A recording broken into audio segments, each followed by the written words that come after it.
Joe Rogan Podcast. Check it out. The Joe Rogan Experience. Train by day, Joe Rogan Podcast by night, all day. All right, we're up and running. Yeah. Hi, Kyle. Hello, sir. Good to see you, brother. Good to see you too, man. That was a great set last night. Thank you. It was a lot of fun. Yeah, that was a lot of fun. Isn't that place crazy? That place is crazy. Yeah. Used to be an EDM club. We turned it into a comedy club. That's hilarious. How Just long by ago? coming here. How 2 long- years ago. 2 years ago was an EDM club? 2 years ago it was like a bunch of dirty people that were doing MDMA and dancing around. Well, I feel like last year it wasn't like, I don't think they had that cool projection of the alien on the Oh yeah, back. no. Yeah, it's like they've upgraded it in just a year. Yeah. Yeah. Well, it's become a thing. It's we're there every week. And then the club opens up within a couple of weeks. I'll show you that tomorrow. Yeah, and you got a lot of comedians who have joined you here, right? People who like sort of 12 moving here. world-class comedians moved here. And they all just followed you, right? They saw what you did and they were like, all right, let's go there. Well, I kind of let them know, like, you don't have to be there. You don't have to be in Hollywood. Yeah, everybody was in stuck LA. in traffic, and you don't have to deal with it was always in California. There was always the allure of Hollywood because they were going to give you work, right? You'd get on a sitcom and you would do talk shows. You do all these different things, but those aren't really a thing anymore. Yeah. And so, what else are you going to be there for? Movies? How many movies Yeah. are there? You can go in for movies. And what do you want to do? Like, everybody wants to do stand-up. Like, Stanhope said it once, and I thought about it. I was like, Dad, that's right. He's like, really what you're doing when you're doing a television show is it's an ad to get people to go see you do stand-up. Like, yeah, that's what it is. How many of your comedian friends still do TV, movies, stuff like that? A few of them, like few of them do? Yeah, they're trying to do more movies now. Like Bert just did a big movie, The Machine, and it was a real problem because it got delayed because it's all about Russia. It's about him going to Russia. It's a true story. Yeah, about I remember him. his famous. Yeah. The fucking trailer is hilarious. It looks great, but they held it for a long time, and then we released the trailer on the podcast we did recently, and so now they're going to release the movie because the trailer got received so well because they were worried, like people were going to say, it's about Russia. You can have a funny movie about Russia, but nobody really cares. So who was like pressuring them over it? It's not a pressure thing; it's a fear thing. They're Okay. like, oh, it's not. Let's not release this. Let's hang on to this. They did that with North Korea. You remember when? Yes, what the was interview. that? Who's the dude's name? I'm blanking on his name right Franco? now. Yeah, James And Franco. Seth Rogen. Yeah, and they Yeah. were like, "Hey, we don't want to cause any problems or whatever." Yeah. which is like, it's hilarious to think that Kim Jong Un is somewhere. Like, what did Right. James Franco say about me? How is he joking? Well, I'm sure they're pissed, but whatever. These guys pissed about everything, isn't I he? know. Yeah, well, some of the propaganda that comes out of there is like world class silly. Yeah. It's like they have effectively a state religion where they said. Famously, Kim Jong-il in his first round of golf, Yes! he shot like, I don't know, it was like, Like 9 18 under holes in par or one. something. Yeah, something ridiculous. Yeah, so they go top notch with their propaganda. His They don't mess first around, round of golf. which Imagine. is beyond impossible. I don't even think it might be impossible to shoot even par your first round of golf. Yeah, how would it be possible? I couldn't even hit the ball the other day. These guys were driving, him and who was with us? Cheeto. Andrew Santino was here, and they were whacking the golf ball. I missed it like 3 times in a row just trying to hit it. It's one of those things where, in theory, you feel like, I could do this. I Yeah, hit that how little hard is thing it to over do there. that thing? Yeah, it's a big green. It's 120 yards away. I got this. And then Yeah. you get up and you realize, like, oh, this is... A lot of people have trouble just making contact. Yeah. You hit behind it. It's called a duff. And then it goes like 5 yards or whatever. You thin it and it goes way over the green. It's a very difficult game. I've been playing it my whole life. I know Jamie's, like, obsessed with it now. Yeah, So, Jamie's out there with that simulator every fucking day. Whack! yeah, That's all you hear. is I would be whack. with him if I was here. We would... Yeah. If I lived here, we'd be playing golf at least twice a week. Yeah. I try to it's- do that in the summer in New York, at least. It's such an addictive game that I can't fuck with it. I don't want to be one of you guys. Well, I think I agree with you that that's a legitimate fear. I just feel like if you did get addicted, you'd be like, this is awesome. I'm sure I think Yeah. it's up, but I love pool. I play pool so much I can't be fucking around with another game. It's too much. It would be it would be 4 or 5 hours. If you're Yeah. into golf and you go play 18 holes of golf, it's going to be minimum 4 hours. Yeah, that's the thing about it. It's like I could play pool. I could have a few games in an hour and be done. And Yeah. you can play pool when it rains out. Like there's a lot of stuff you can do. Yeah. But so Yeah. the Kim Jong Un thing, yeah, that movie, I never saw that. Did you ever see the interview? I never saw it. First of all, I don't even know if they actually ended up releasing it. Do we know if they ended up releasing it, Jamie? I know they postponed it a little bit. I believe. Well, no, it's definitely on released. streaming services and everything. Okay. I'm looking through it. Remember, they had that big Sony hack that happened as it was supposed to be Oh, released, that's and then right. that was like being, it wasn't like the debate or the full thing that they were after, but they wanted the movie to be withheld. Yeah, and I couldn't believe over Russia you said for the Burt movie. That's amazing. So it's like basically anything that causes political problems, they say, hey, don't release this. But like everything is controversial. You know what I Well, mean? So how can you do that? It was just, I mean, it was the timing of it, right? You know, Russia invades Ukraine, and then that's right when he finished it. So Yeah, that's poor timing. Yeah, they couldn't say, "Look, Russia's fun.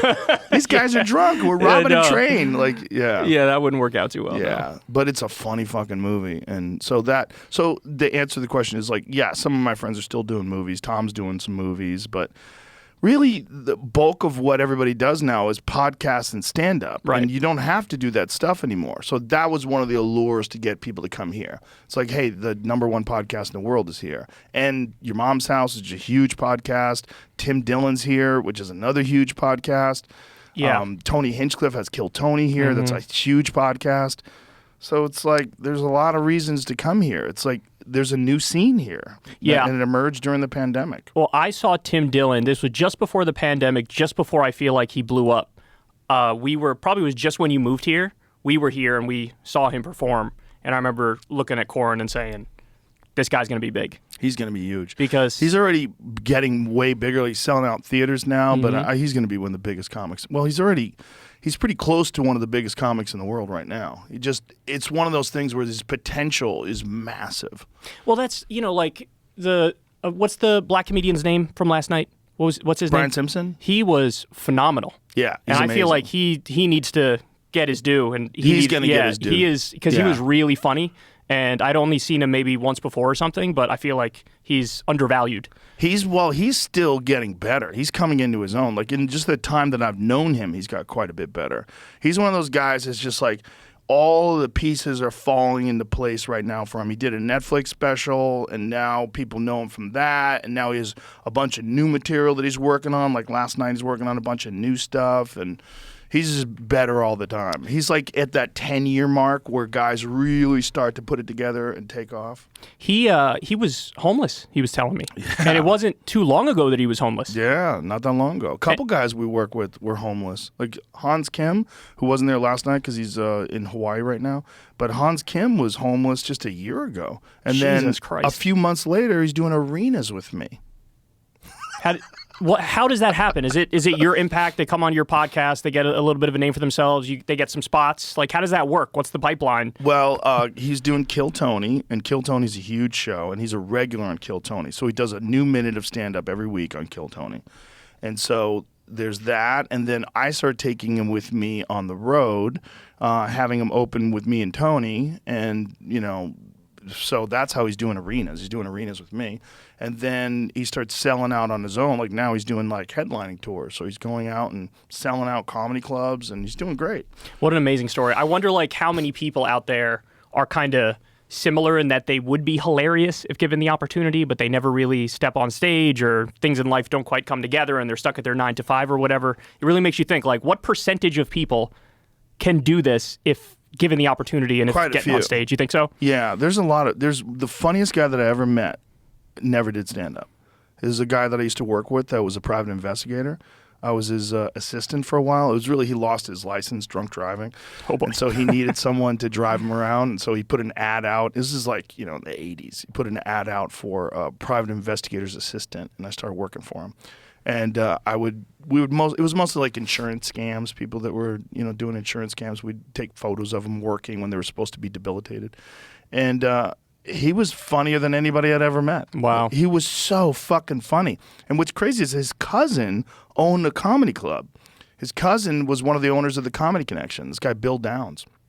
So this guy, Dave Dolan, who's my buddy, we stayed friends for life until he died, which was a couple years back. But he was, without a doubt, he would have been a brilliant comic. Without a doubt. He just had no desire. Do you agree with me that there's like different kinds of funny? Like there's some people who can be funny off the cuff naturally in a conversation, and then there's people who can actually take it to the stage. Because in my opinion, the stage is something totally different. You know, like Yeah. in order to, it's one thing to do offhanded quick comments and play off what other people are saying, but if you're up there and the spotlight's on you and you got nobody else to play off of, that's like a different kind of funny. It's a different way of delivering it. It's a different kind of funny, but if you understand funny, it's just a matter of putting together subjects in a way that that utilizes your sense of humor. Like if you can do it in a conversation, most likely you can do it on stage, but it won't be easy. You know, it's like golf, right? Mm-hmm. So like if you can whack a golf ball and you can knock it into the hole, well, hey, you can kind of play golf. Now, how good can you play golf? Can you play golf in a tournament? Can you play golf under pressure? Can you play?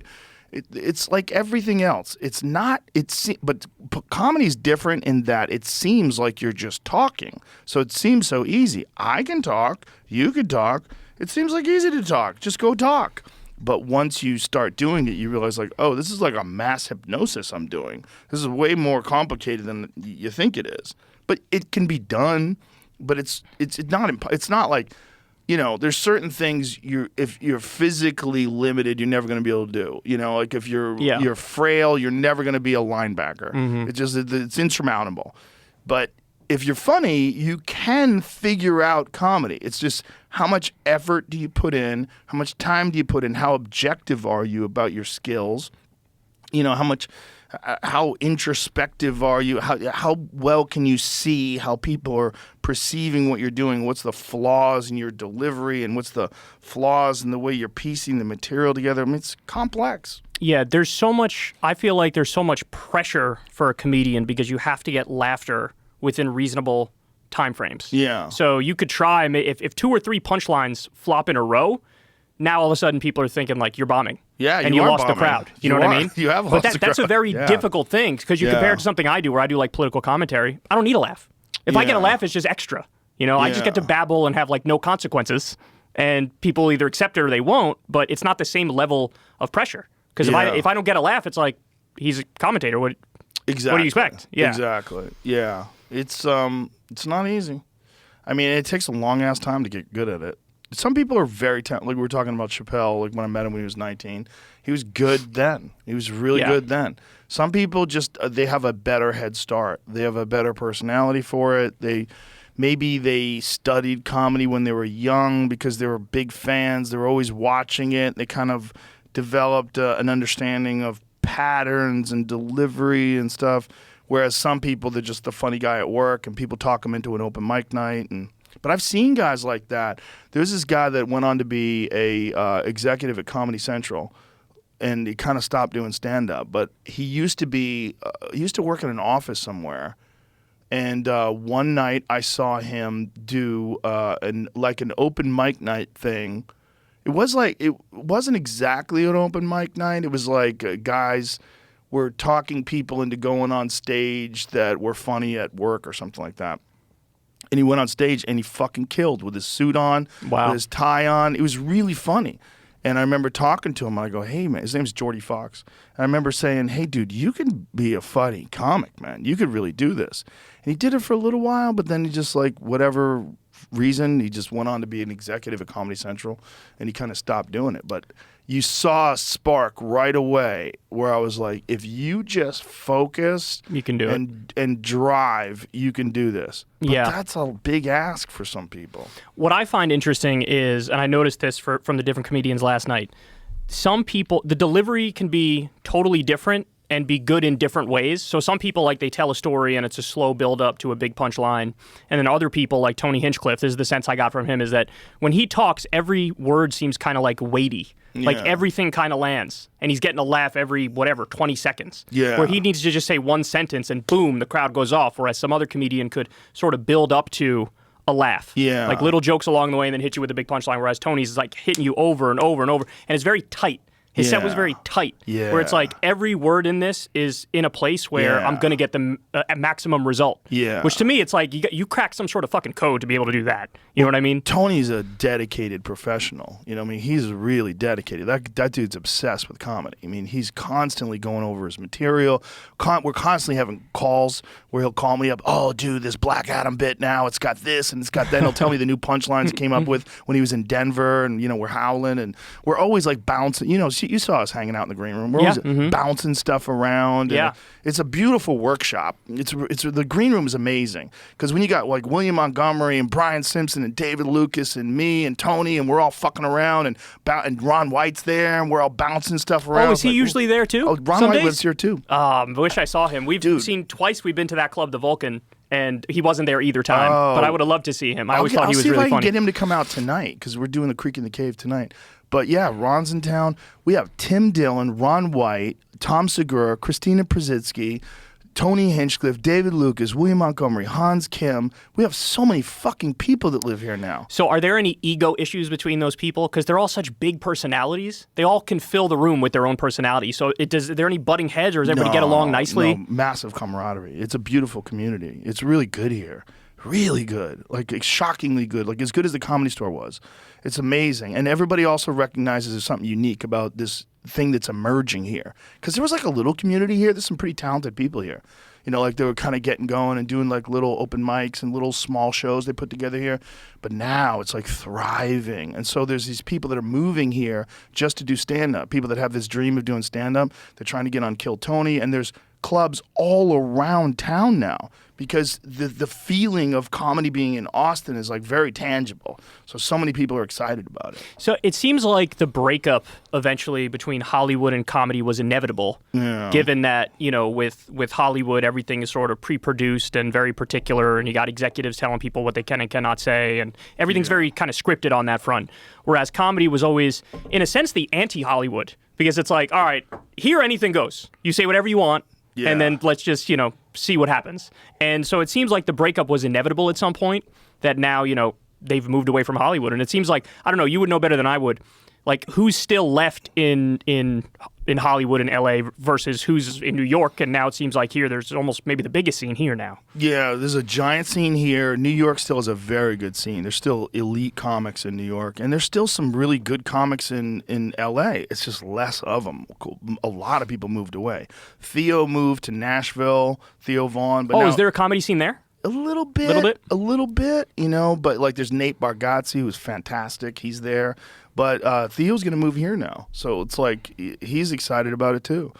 Like there's so many people that have moved here. It's crazy. Yeah. Like on any given night, we'll have like eight comics up at the Vulcan. It's wild. It was packed yesterday. Coldest day of the year, worst weather day in Texas. Yeah, they're saying 33 roads are shut degrees, down. icy. And I said to Crystal before we went in Corin, I was like, I bet you there's going to be 50 or fewer people there when we go. And we showed up. It was packed. Yeah. On a Wednesday night.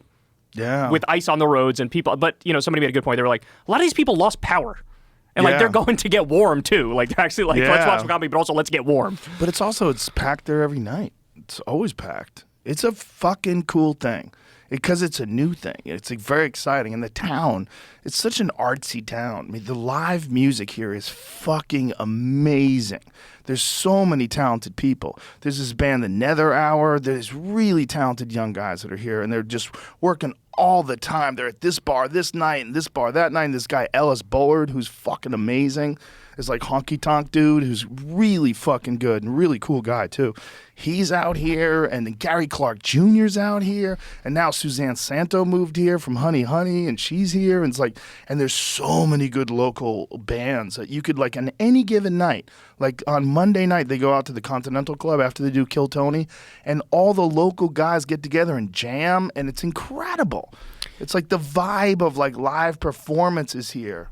Do you still love comedy as much as you did in like the 1990s? More. Yeah, I love it. Yeah. Hey, I got that vibe being in the green room with you guys. I got the sense like we could literally be in 1998 right now, and Joe would be doing like the same thing with different comics around. Yeah, and the fact that there's like this energy to this place too makes it more exciting.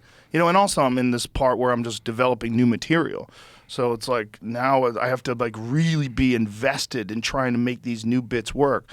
It's like when you get together an hour and you're headlining and it's killing, it's like, okay, now I just got to keep this polished and tight.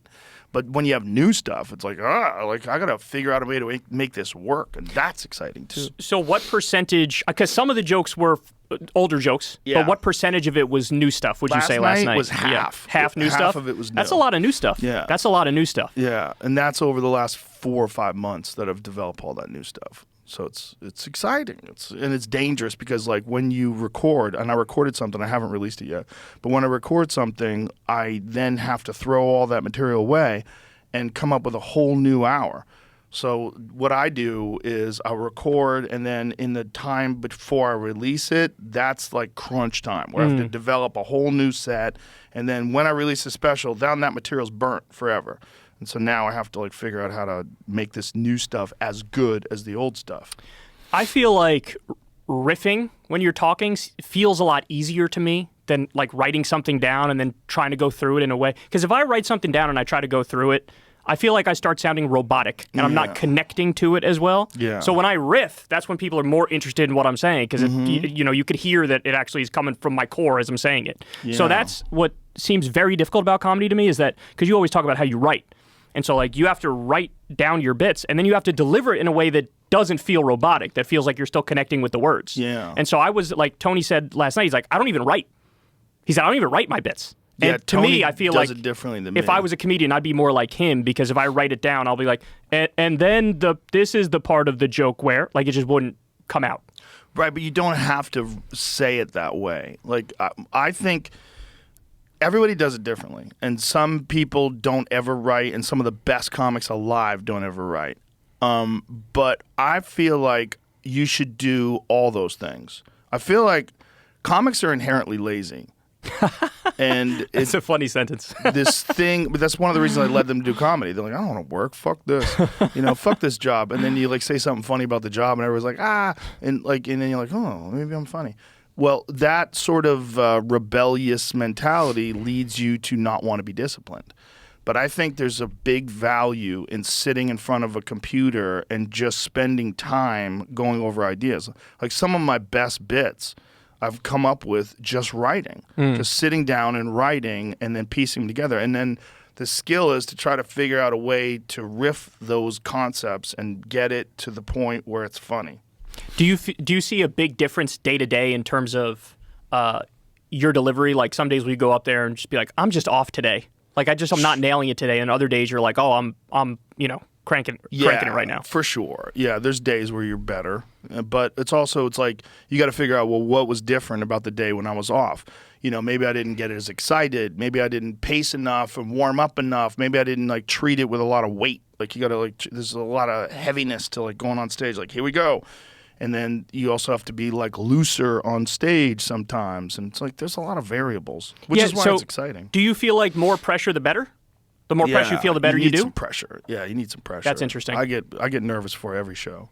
That means you love it. Yeah. Tiger Woods said that. He's like, yeah, I get nervous before every round, and that's how I know I still love it. Yeah, that's what fighters say too. Like, but fighters say the worst feeling is like when you're not nervous. Because if you're not nervous and you go, and some of them are fine with that, but a lot of them, they want to be on edge. They want to be like in the green room getting ready, like, yeah, yeah.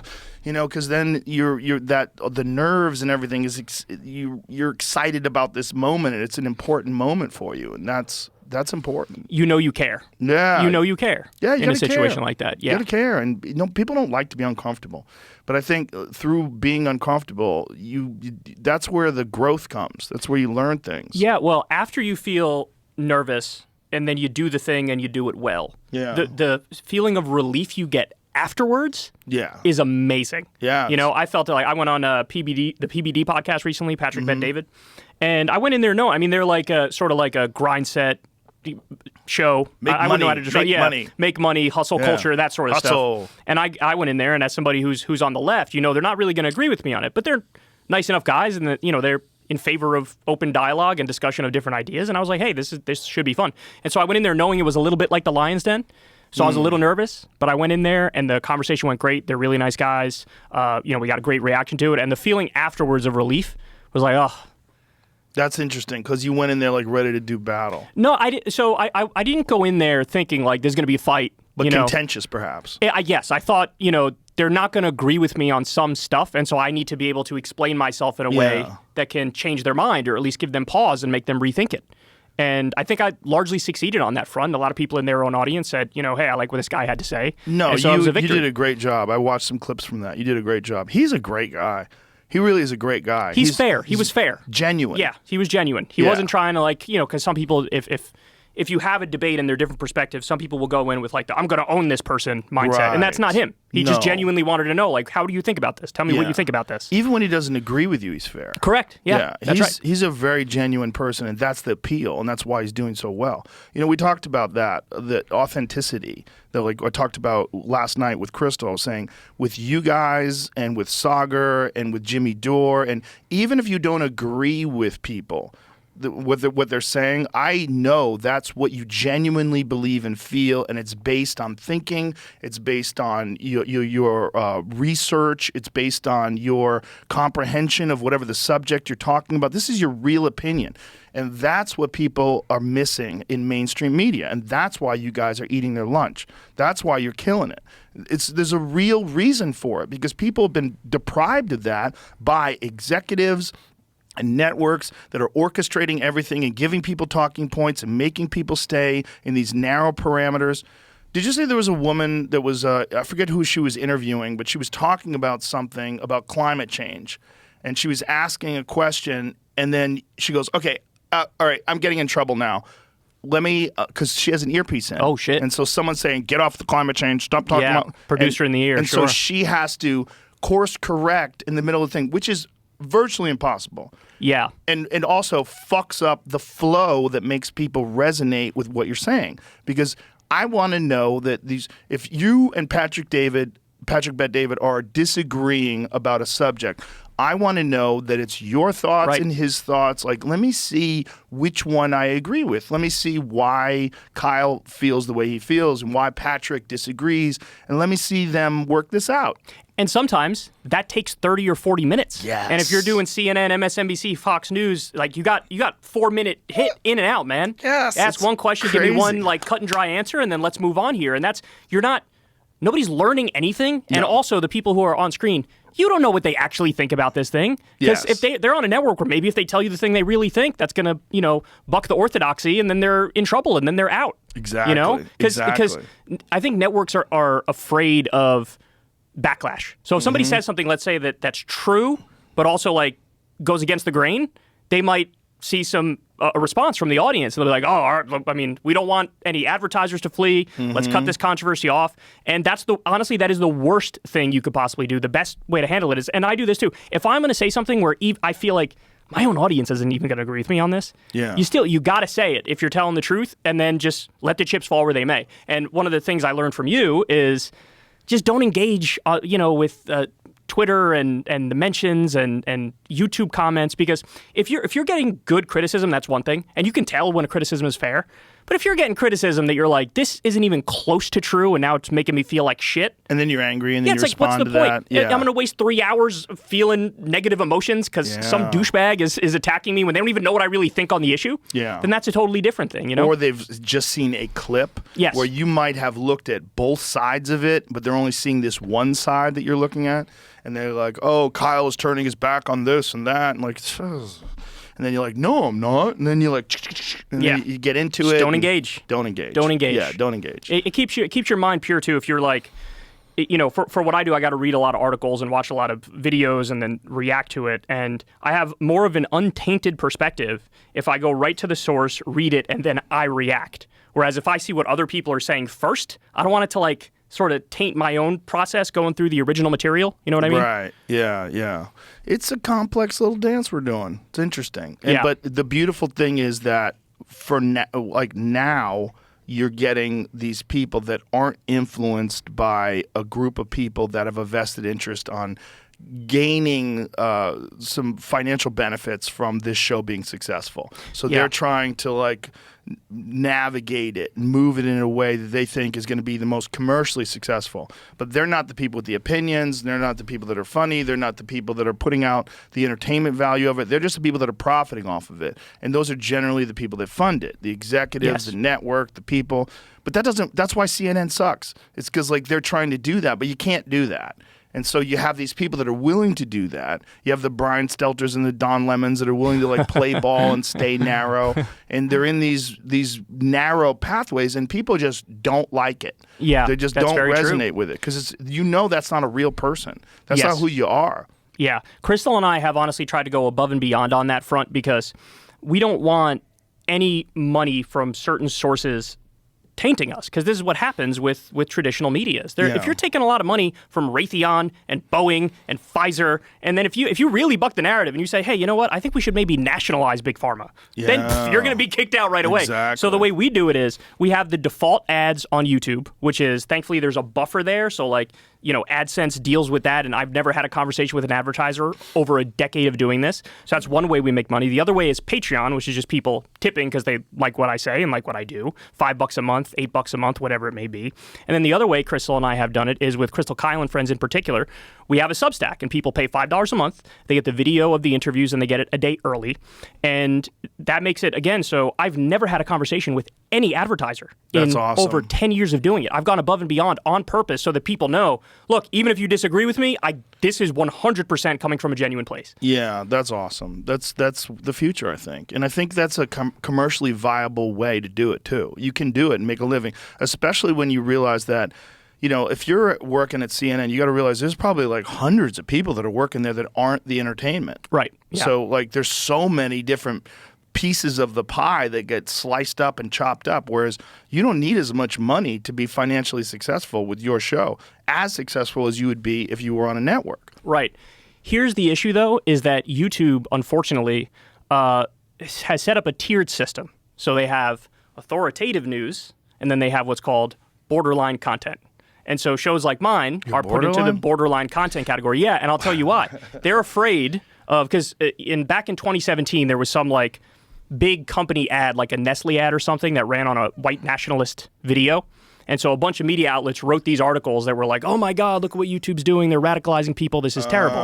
And so YouTube reacted to that they just wanted to cut their losses, and they said, just defund news and politics right now. That was what was called adpocalypse. So they cut off all the funding overnight for what was that? independent news. What was the catalyst for that? What was the video that did that? I don't know what the actual video was. I know it was like a white nationalist video that ran like an official ad. We should find out what that was. Yeah, you'd have to go back to 2017 articles to find it. Because I remember adpocalypse, but I remember just going, what is going on, and not paying attention. Yeah. Well, I covered it at the time. It was huge for us because we were one of the ones affected. We went from we literally all the money wiped out overnight, and we didn't know when it was going to come back. Now, thankfully, it did come back about a week or two later, but it was never really the same since then. And it was in 2018, I believe, the YouTube CEO said, "Look, we're addressing the misinformation and disinformation problem, and so now we have authoritative content and borderline content, and so the YouTube algorithm pumps the authoritative content and like suppresses the borderline content." Is it PewDiePie? PewDiePie.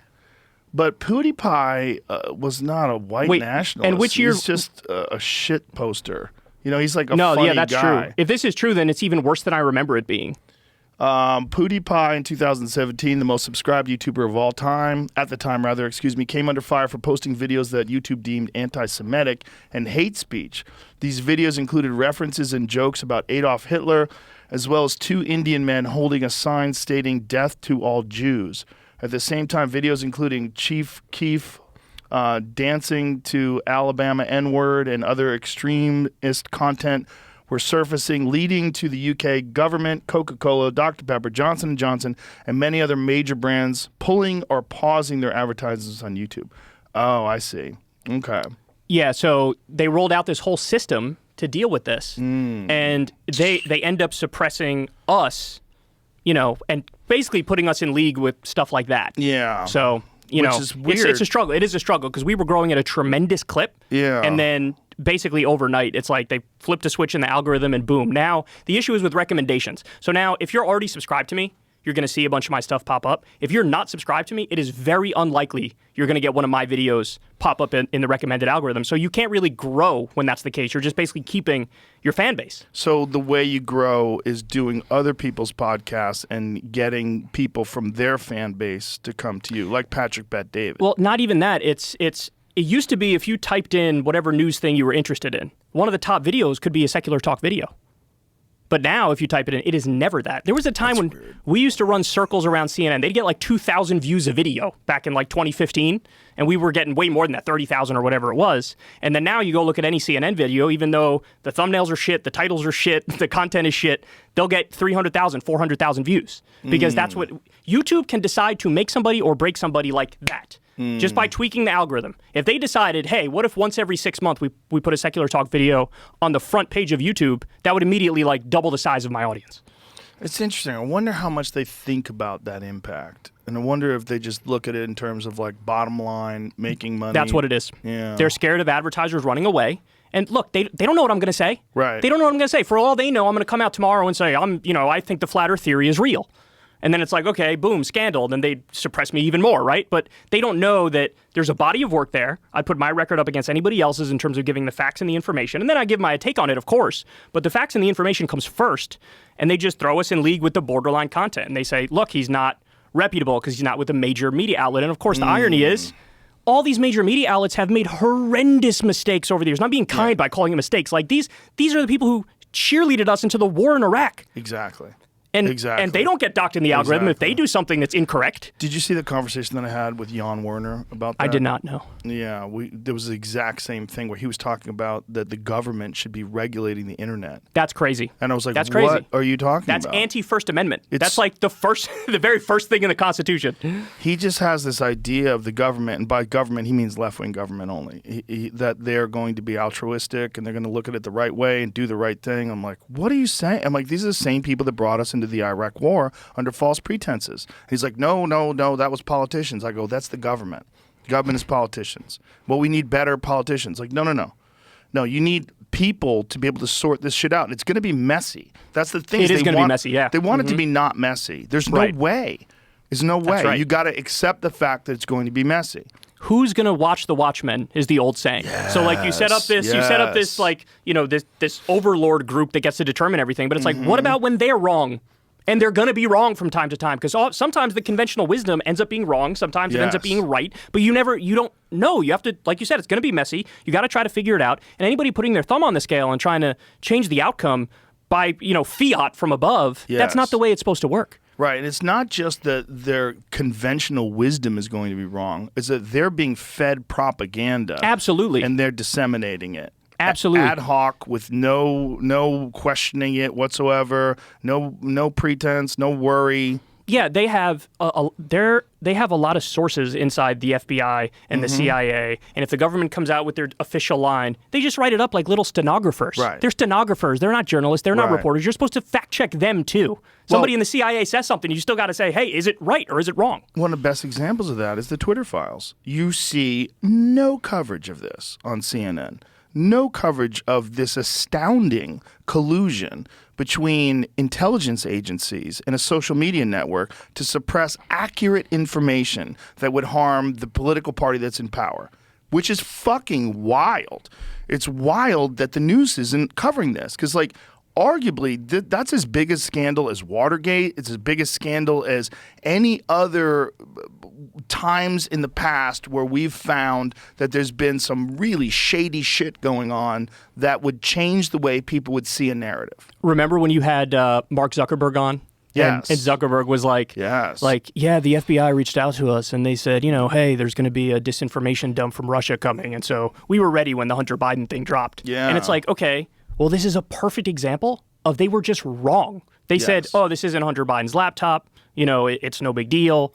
This is just Russian disinformation. Yeah. And then it turns out it was his laptop. And and Mark Zuckerberg was almost doing a victory lap by saying, hey, I only suppressed it in the algorithm, as opposed to banning it. He was like, oh, I didn't ban it, so therefore I'm, good on me. I don't think he was doing a victory lap. I think he was just being accurate, and it seemed better than the way Twitter handled it. Right, and it was, but it's still, this is exactly what we're talking about, the algorithmic suppression, where it's like, look, just let people decide for themselves. And yes, you're going to have the occasional circumstance where maybe a flat Earth video does get 2 million views, Dude, I right? love a good flat Earth video. Yeah, that's the thing. Like, sometimes these conspiracy theories, if you look at it as just like a creativity thing, it's interesting, right? Like, oh my God, they can find a way to make a case for a position that's so absurd where it makes you go, huh.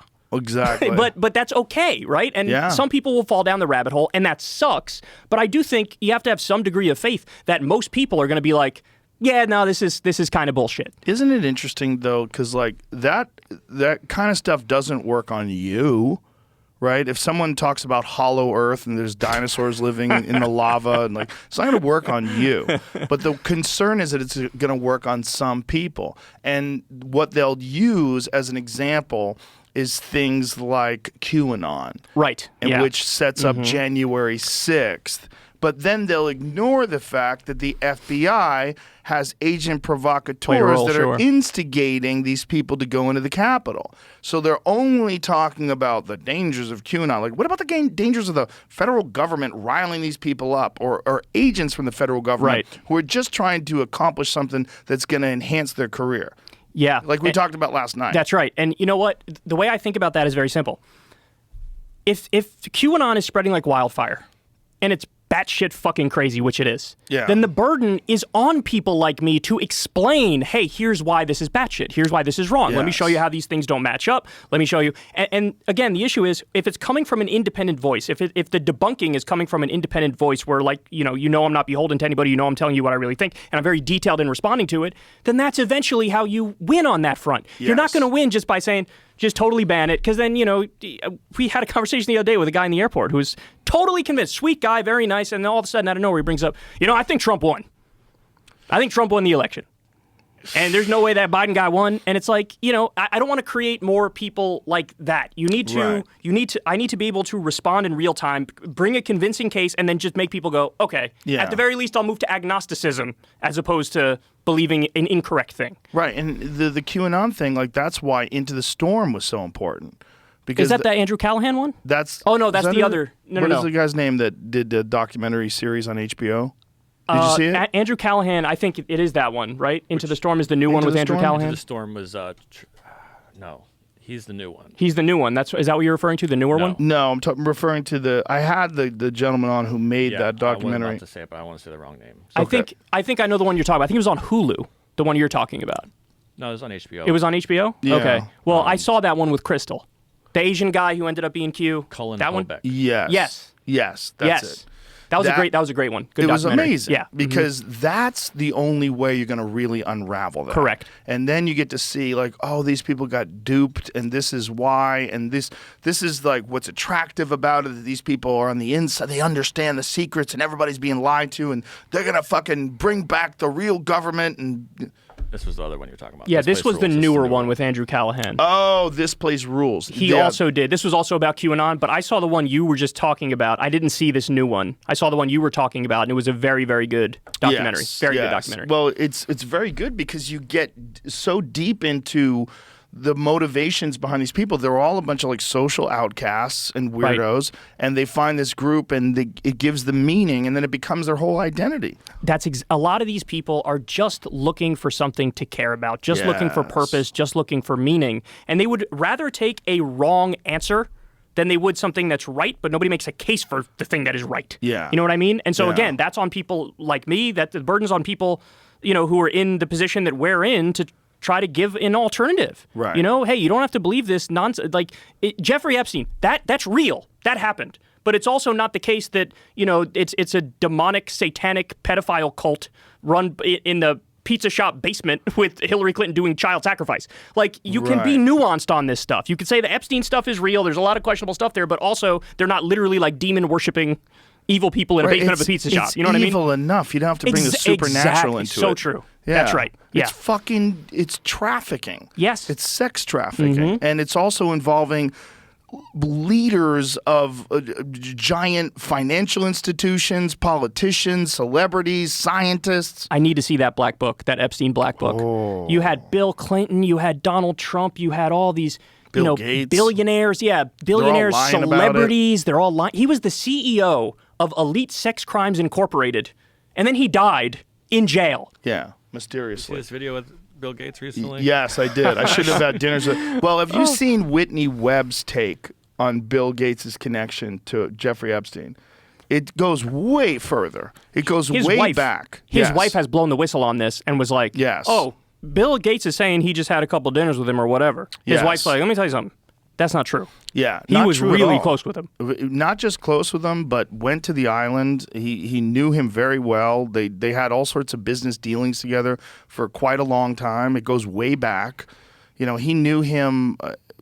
He knew him early on. Like Whitney Webb was like, she was on Russell Brand's show recently, and she went into great detail. She's fascinating. Like she can pull up data and information off the top of her head. She's like such a good researcher. But just absolute facts about the connection between the Gates and him. Yeah, it's a lot of very famous, very wealthy people. Yeah. And I mean, the guy had an island. An island. Like, who has an Yeah. island?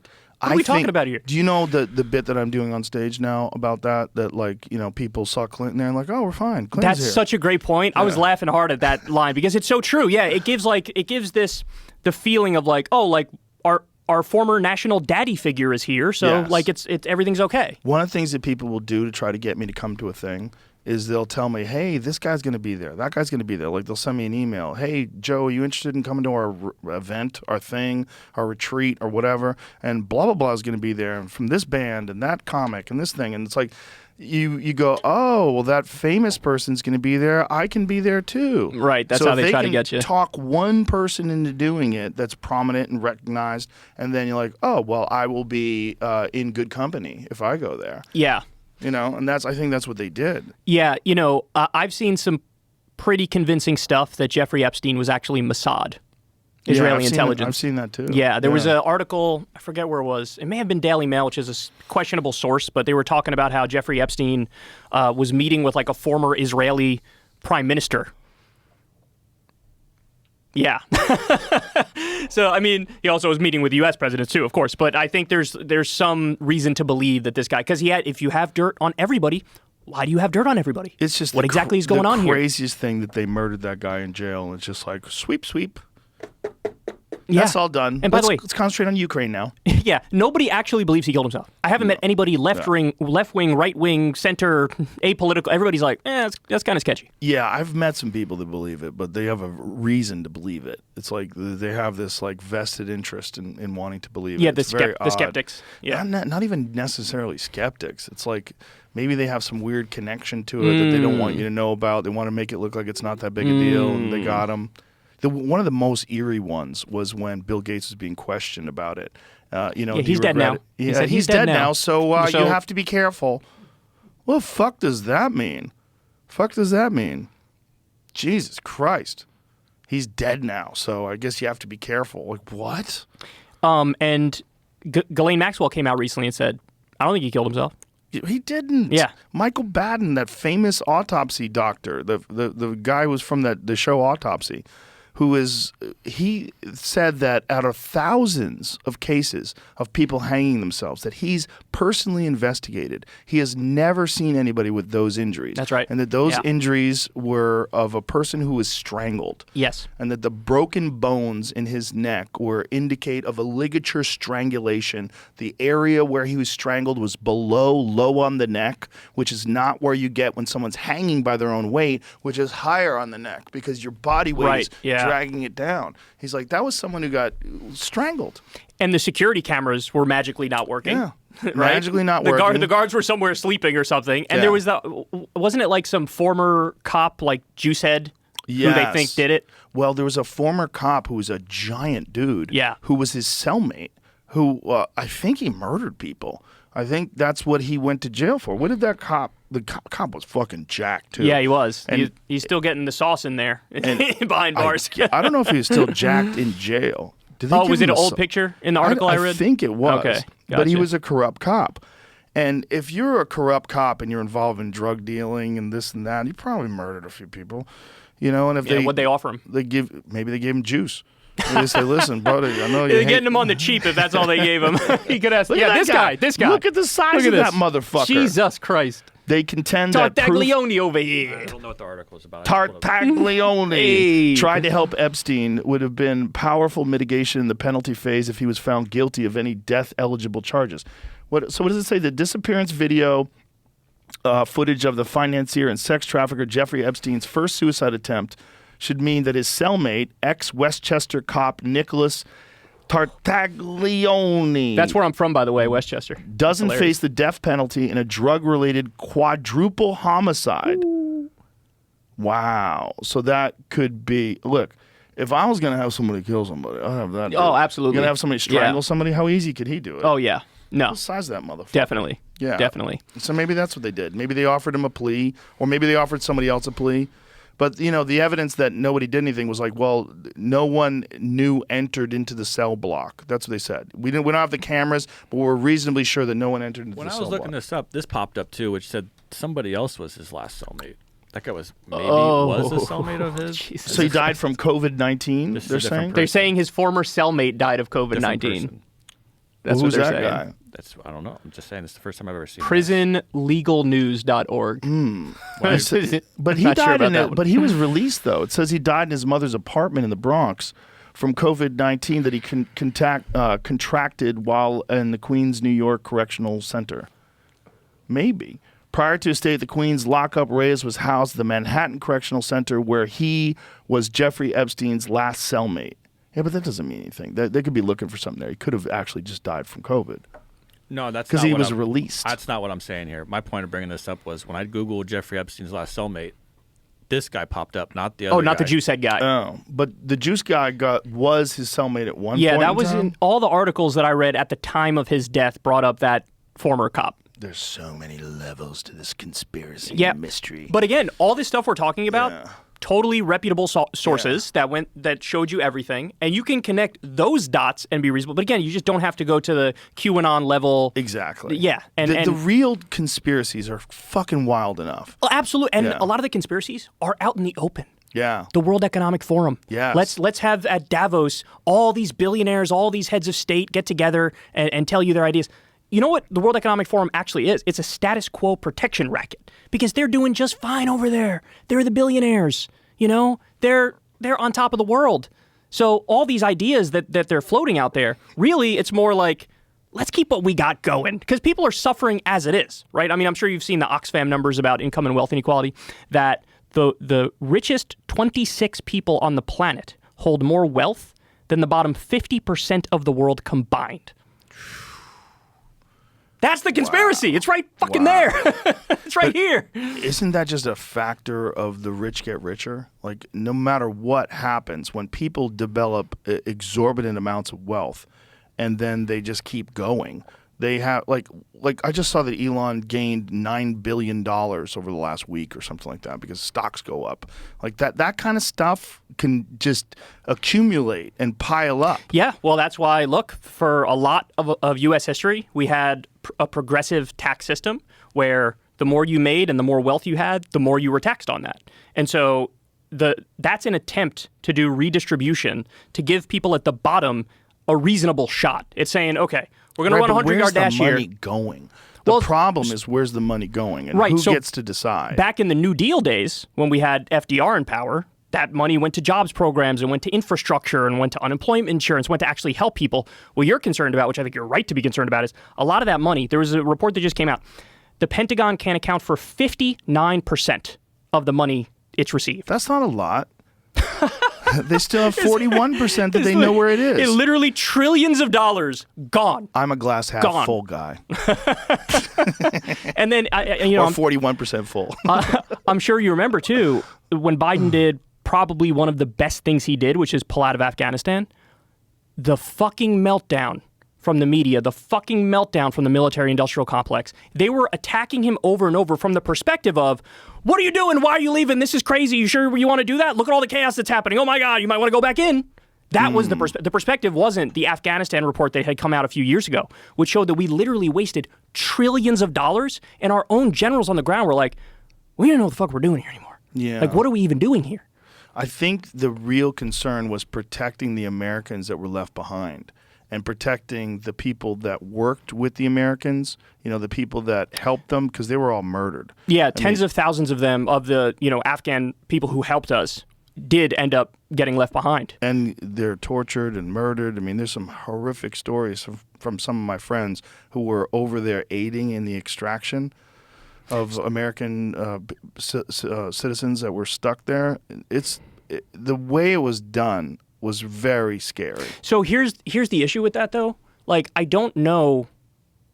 It was always going to be this messy when you get out. I don't know if that's true. I do think it's true because there's so much money invested in staying over there. Yes. I mean, there's Raytheon, Boeing, Halliburton, Yes. all these people are making so much money staying there. And I guarantee you, not a single staffer of Biden's was telling him, hey, you're right about this. They were all telling him, don't do it. Don't get out. You're causing a political headache for yourself. And he did because the media hammered him and then his approval rating dropped, even though that was an issue where if you polled people beforehand, like 60, 70, 80% of the country was like, yeah, we need to get out of Afghanistan. Yeah. So it's one thing where he actually stood up to the deep state. He stood up to the military-industrial complex, and then he got shit on relentlessly for it. I understand it was a mess, but the alternative is staying there 10 more years, 20 more years, 30 more years. I mean, we got our infrastructure is crumbling here. Why are we spending trillions of dollars over there? Yeah, I don't think anybody reasonable disagrees with that. I think the reasonable perspective is, was there a way to get those American citizens out first?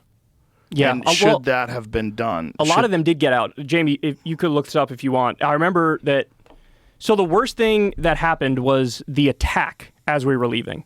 There was some like ISIS attack on an airport. And then what Biden did was super fucked up because he said, oh, we're going to attack them back. And he did a drone strike on a house and said, oh, we got the ISIS guys. And then it came out that was all, they were innocent civilians. Yeah. They just bombed innocent civilians. What are the numbers on drones? The drones' innocence to actual people they're trying to target. So we know it. We know so what it is. Nuts. There's a guy by the name of Daniel Hale who worked for the government, and he was a whistleblower, and he showed the numbers under Obama were killing 90% the wrong people. And so he released that, and you know what happened? They put his ass in jail. Why? Because he's leaking classified information. Oh. So they put him in jail. And He's then, by the way, in jail now? Yes, he's in jail right now. And the people who actually were doing the drone strikes and killing 90% of the wrong people, they are not in jail. I know, that's a rough one. Pardon Daniel Hale, commute Daniel Hale sent. It's like, get him out of there. He's right up there with Julian Assange, Edward Snowden, like all these names that a lot of people know where it's like, hey, they're kind of getting a raw deal here. This guy, Daniel Hale, is right up there. Do you think that with all the information that's available now and these narratives that do get discussed, like what you're saying, what we're talking about, what you talk about on your show, that more people are informed of that now, so it makes it more difficult for them to do that, and ultimately that stuff will diminish over time? It's just the people with actual power don't give much of a fuck of what I have to say or others like me have to say. But they give a fuck about the American people. If the American people don't vote them in anymore because they're upset about that. Well, this is more what we call the deep state. So CIA, like the people behind the scenes, the Pentagon, the people who are sort of there from administration to administration and they're not dependent on elections. Like these are the people who they throw the book at a guy like that, you know? Because if you leak something that makes them look good, it's fine that you just leak classified information. You leak something that makes them look bad, like Daniel Hale did, and they'll rain holy hell on you. It's very disturbing when you find out these egregious missteps of justice where people get imprisoned for leaking information and discussing information, or the Stephen Dosinger case. Oh, yes, that guy. We've had him on Crystal Kyle and Friends. Amazing story. Crazy. Yeah, he basically is like, if you really get down to the bottom line Explain to people what happened. Yeah, so he was imprisoned for basically showing how, I think it was Chevron, one of the big oil companies, flat out poisoned, I think it was Peru. You might want to fact check me on that. I'm not sure it was Peru, but it was one South American country. They basically poisoned the water supply there. They were doing all these terrible practices, polluting everything. And he stood up against them in court and won. And then basically, the empire struck back and went after him, and he ended up in prison. Yeah. Basically for blowing the whistle on this and getting him out. So here it is. Ecuador. I'm sorry. There you go. Not Peru. So Dosinger, an American attorney known for his legal battles with Chevron, particularly Anguinda versus Texaco Inc. and other cases which he represented over 30,000 farmers and indigenous people who suffered environmental damage and health problems caused by the oil drilling in the Lago Agrio oil field of Ecuador. The Ecuadorian court awarded the plaintiffs $9.5 billion. Yeah. $11.5 billion in 2021 in damages, which led Chevron to withdraw its assets from Ecuador and launch legal action against Dosinger in the U.S. In 2011, Chevron filed, so this has been going on for 12 fucking years, filed a RICO anti-corruption suit against Dosinger, which is wild, in New York City. The case was heard by U.S. District Judge Louis A. Kaplan, who determined that the ruling of the Ecuadorian court could not be enforced in the U.S. because it was procured by fraud, bribery, and racketeering activities. Now, that's all bullshit, just so everybody knows. There was no fraud, no bribery, no racketeering. What happened was the people who were corrupt went after him and said he was corrupt. Yeah. And the judge was corrupt who put him behind bars, and he just recently got out. Yeah. But this guy went through fucking hell because he exposed that Chevron was flat out poisoning people. It's crazy. So he was placed under house arrest in 2019 while awaiting trial on charges of criminal contempt of court, which arose during his appeal against Kaplan's RICO decision when he refused to turn over electronic devices he owned to Chevron's forensic experts. In July 2021, U.S. District Judge Loretta Preska found him guilty, and Dosinger was sentenced to 6 months in jail in October 2021. While Dosinger was under house arrest in 2020, 29 Nobel laureates described the actions taken by Chevron against him as judicial harassment. Human rights campaigners called Chevron's actions an example of strategic lawsuit against public participation. SLAP lawsuit. In April 2021, 6 members of Congressional Progressive Caucus demanded that the Department of Justice review Dosinger's case. In September 2021, the United Nations High Commissioner of Human Rights stated that the pretrial detention imposed on Dosinger was illegal and called for his release. Having spent 45 days in prison and a combined total of 993 days under house arrest, Dosinger was released on April 25th, 2022. So let me also add, so yes, he spent 993 days under house arrest. Now, the actual laws they're accusing him of breaking, it would have been like a max, I'm going to butcher this, but it was like a month or something. So they kept him under house arrest for 993 days. Then he actually went to jail. But even if he had gotten a max sentence, if he had the trial right away, it would have been like a month or something like that. And more importantly, what that does is it scares the fuck out of anybody that's thinking about doing something like that in the future. That's exactly the point. The empire will strike back. Yeah. And they do. Especially in a situation like that where there's clear evidence that they polluted that area. Undeniable. Fucking crazy. Look, this is the impact, and you know this is my big thing. This is the impact of money on politics. Yeah. This is the way our system works. I mean, when you have giant corporations and billionaires pay the politicians in campaign contributions, then when those politicians get in there, they're going to represent the corporations and the billionaires and not the will of the people. I mean, you could look at any public opinion poll and it will tell you some very clear preferences among Democrats, Republicans, among everybody, and we don't get those things into law. The stuff that goes into law is a new tax break or subsidy for a giant corporation or another bailout for Wall Street. Like, that's the stuff that's prioritized because that's what these people are getting paid by. Like Nancy Pelosi, for example, she has like an 18% approval rating. She was a leader of the Democrats for so long, all because she raised the most money. She has the most connections with the corporations and the billionaires, and so that's why she's at the top of the party. It's not because she actually has people who like her and support her. Yeah, it's spooky. It's spooky because there's no clear path to get money out of politics. So there is. Yeah? Well, one way is to do a constitutional amendment, but that's difficult because you need to get like 3/5 of the state. It's a whole process. It's very difficult. And you're going to have to get the people that are involved in it to agree. Yeah, I mean, so there's this thing called clean elections, which is you ban all the private money, everything is funded by the public, and you're allocated a certain amount, and then you really have a debate and a battle of ideas and different policies, and whoever wins, wins. The fact of the matter is, we used to have laws that limited corporate money in politics. There was it's called the Tillman Act. I want to say it was like 1907 or something like that. They said, yep, no corporate money in politics. No corporate money. But what happened was the Supreme Court came along in the 1970s, and then in subsequent cases after that as well. Buckley versus Vallejo, Citizens United, Bellotti. There were a bunch of cases where they basically said, yeah, we're going to go ahead and claim that bribing politicians is free speech. They claimed it's a free speech issue. So if a billionaire wants to give $200,000 or whatever to a PAC or a super PAC or a candidate, it's like, hey, that's their right to do that. Yeah. And you're just going to drown out. There's some grandma in Cleveland who donates $15 to a politician and wants her Social Security not to be cut. And those voices are just drowned out. The bribing is so fucking blatant too. It's so strange, these contributions that people do. Like Sam Bankman-Fried, for example. You know, that was so bad. It's so bad. It was all scam. Everything was a scam. So crazy that was going on for so long. And unless that Binance guy went after them, that would have kept going. That's right. It would be going on right now. He's the one who kind of, exposed all of it. Yeah, and meanwhile, now they're exposing him. And now his company's falling apart. Well, look, I'm no expert on crypto, but there are many experts who do say, like, TikTok. The whole crypto industry may implode eventually. Yeah.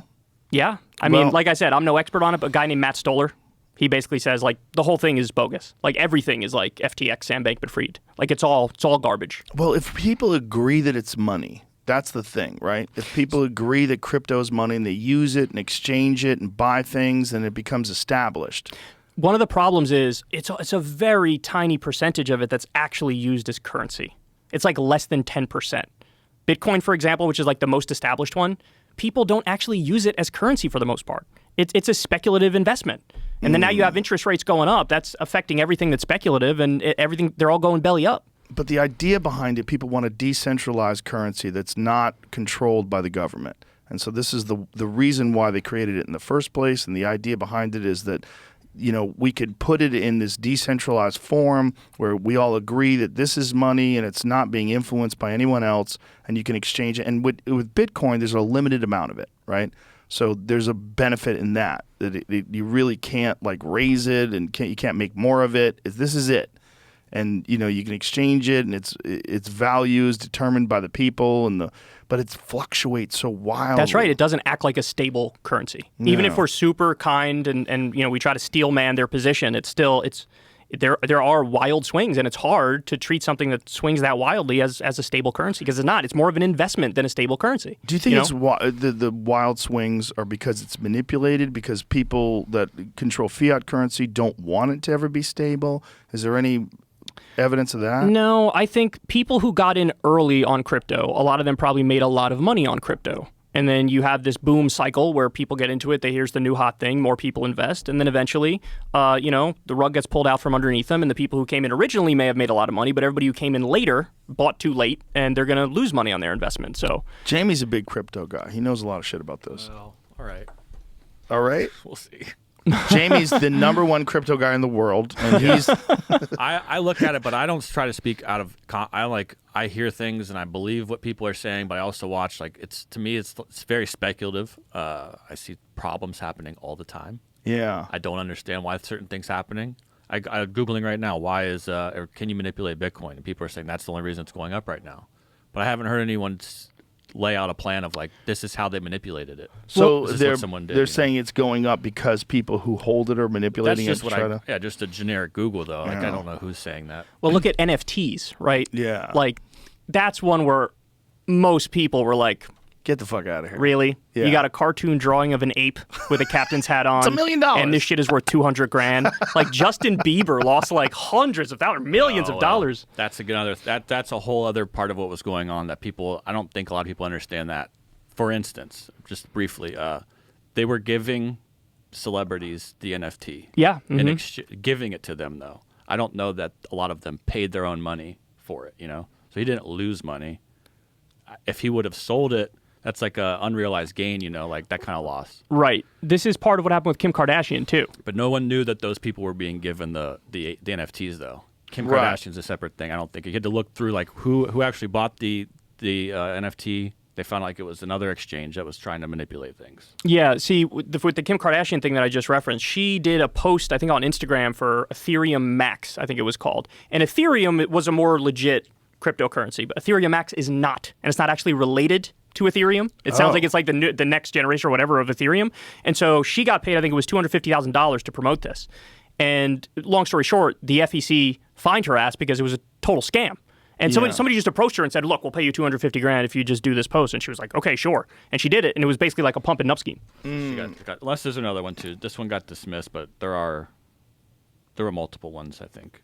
Well, Yeah, so the SEC charged her, what, $1.26 million in penalties? well, But there's this says it got dismissed though. there's also the newest one, this class action lawsuit against all the celebrities that endorsed FTX, right? Dismissal comes after Kardashian paid over $1 million in October to settle with the SEC over a promotion of Ethereum Max. The judge noted that the suit highlights legitimate concerns about celebrities' ability to readily persuade millions of undiscerning followers to buy snake oil. Yeah. It's all really wild. And it's interesting, right? Because it's emerging and people are wondering whether or not this is ever going to be legitimate. But if you're right and if these speculators are right that it's all going to fall apart, that's interesting too, to see what happens then. Look, when I look at NFTs, it seems more clear-cut to me. Yeah. And I've heard your commentary on it, and I relate to it because you're just like, nobody's ever been able to explain it to me. Where I'm like, yes, I get it. With crypto, at least I see some theoretical arguments where it's like, yeah, I could kind of see, but then it all depends on the implementation and how it actually plays out. So I'm a little more agnostic on the crypto front, but on the NFT front, I'm not at all agnostic. Yeah, no, I'm with you 100% on that. The NFT, I was approached both about crypto and about NFTs. And both times I was like, fuck off. I don't want to have Good on you, man. Nothing to do with it. Good on you. If I don't understand, like if someone says, hey, we have this amazing new protein powder, it's sugar-free, it's really good for you, it's got all these amino acids, and I can look at the data and I go, okay, I'll take that, and then I'll take it and try, or okay, I'll promote that. That makes sense to me. But if you're saying something that I don't understand, I can't explain it to me again like I'm 5. Tell me what the fuck a non-fungible token means. Like, oh, well, when you only you own it, but I could take a screenshot of it. Right. Like, that's crazy. Yeah. Good on you, because that shows you have like some ethics in how you deal with all, because I'm sure you get crazy pitches all the time for all different products. But the fact that you say, I'm only going to really, push the ones that I know I like and I know I use, that's big, because unfortunately, there are a lot of people who don't do that. It's anybody who will cut me a paycheck, I'll take the fucking paycheck and I'll say whatever the fuck. And that's how you lose credibility. That's how people don't trust you anymore. If you're hawking something that you don't use and you don't fucking care about, you don't even know about, then why should anybody trust you? Right? No, I won't do any ads unless it makes sense. Like, is this a legitimate thing that people use? Like ZipRecruiter. Oh, people use it. It helps you get people for the job that you're trying to fill. Yeah, that makes sense.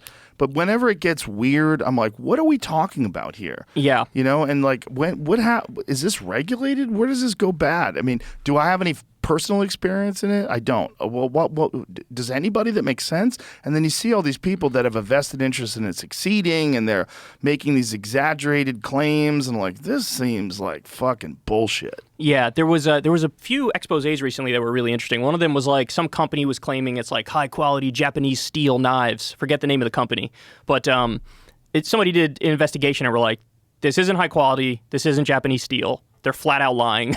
And a lot of YouTubers were pushing this stuff, and podcasters were pushing this stuff, and everybody, you look like a fucking dunce when you get caught like that. But for knives, like, is it sharp? Does it cut things? Like, what are we talking about? Like, a knife is a simple thing. Like, that's true. If you're going to make a claim, though, it's got to hold up. You know what I mean? I guess so. You can't say it's sourced from this place and it's not sourced from there. Right. You're getting some cheap ass steel and it's supposed to be high level. It's just fucking. It's sketchy. It's not right. Yeah. Well, this is like, there's always going to be that, right? It's always going to be hard to figure out what's valuable and what's not valuable. The other thing was, they were selling, like, you can become a lord in Scotland or something like that. Remember that? Do you know what I'm talking about? There were, And people were doing the ads, and it was, I remember looking at it the first time, like, what the fuck? Like, what are you talking? It's like the same thing, like, oh, buy a star. Right. Remember that? Right. It's like, bitch, you didn't just buy a star for $17.99 or whatever. Like, there is a very fucking robust system where they name stars. They're not going to name the Kyle Kulinski star.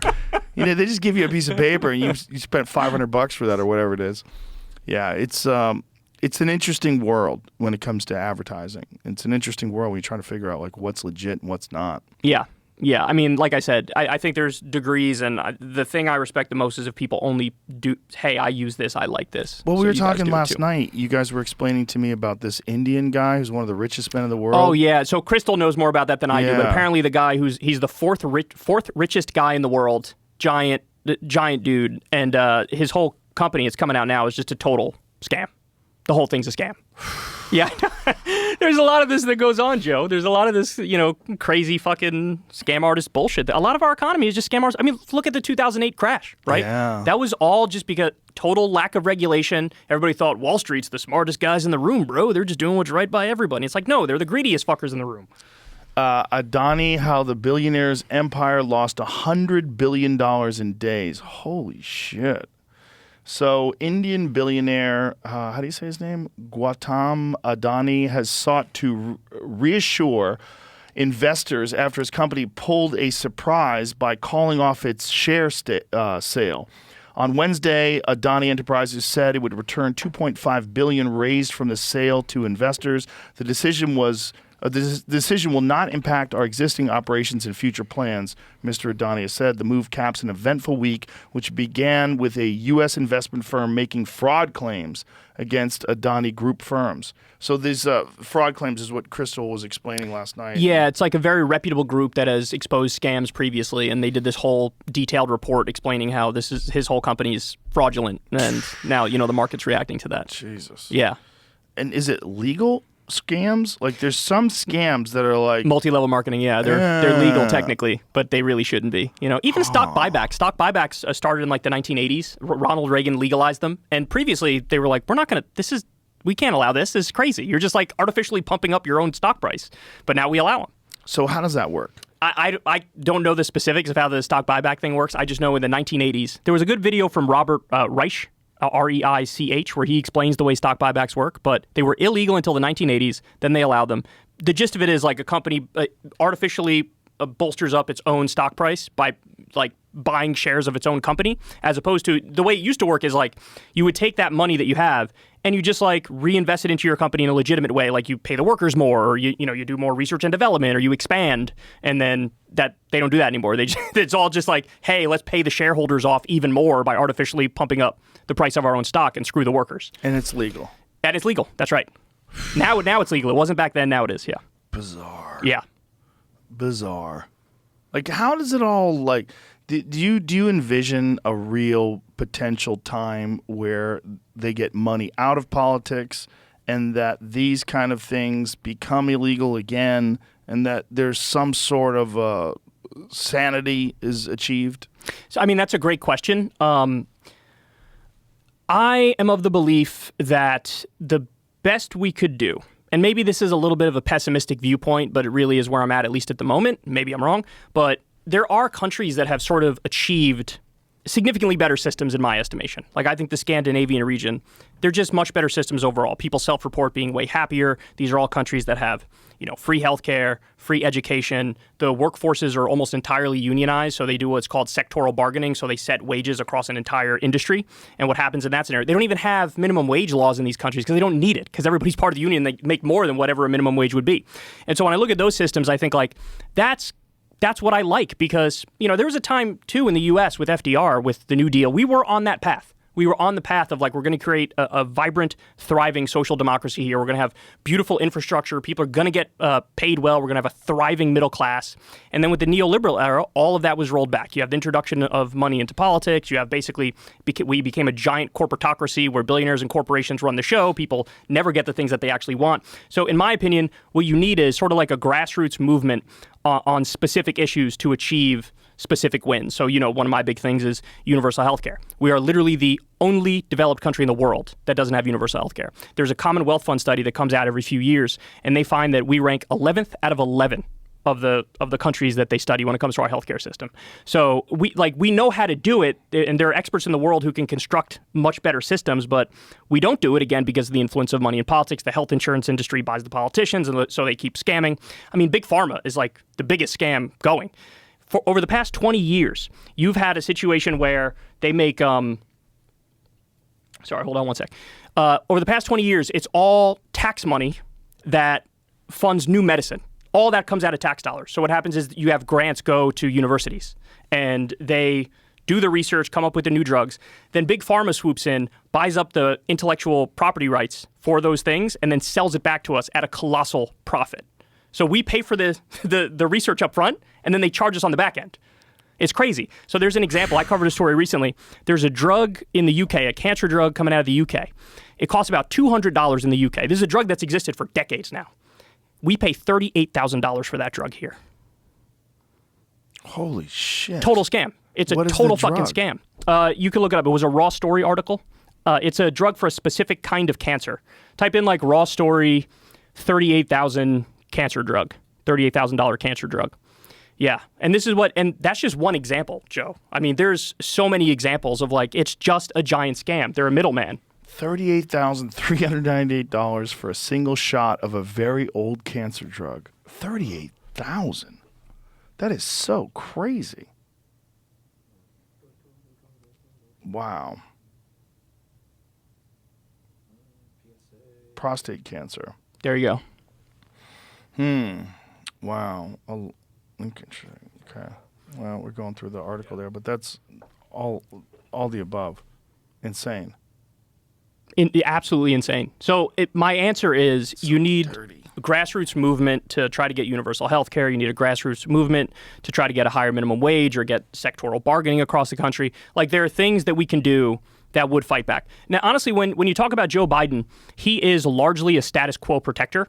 There are little ways in which he's sort of tweaked it a little bit, where he's doing stuff that you could never even imagine Obama doing. Let's do this in a minute because I gotta pee. Sure. So we'll go over all this shit. I'm Awesome. sorry. I've been drinking a lot of water. No worries, man. I'll be right back. No worries, man. In fact, I might pee as well. Okay. And we're back. Okay. Feels good, doesn't it? Yeah, it's so hard to concentrate when you have to pee. So, I was saying, in some very interesting ways, Biden has broken with neoliberal orthodoxy. Like, for example, the reduction of student loan debt.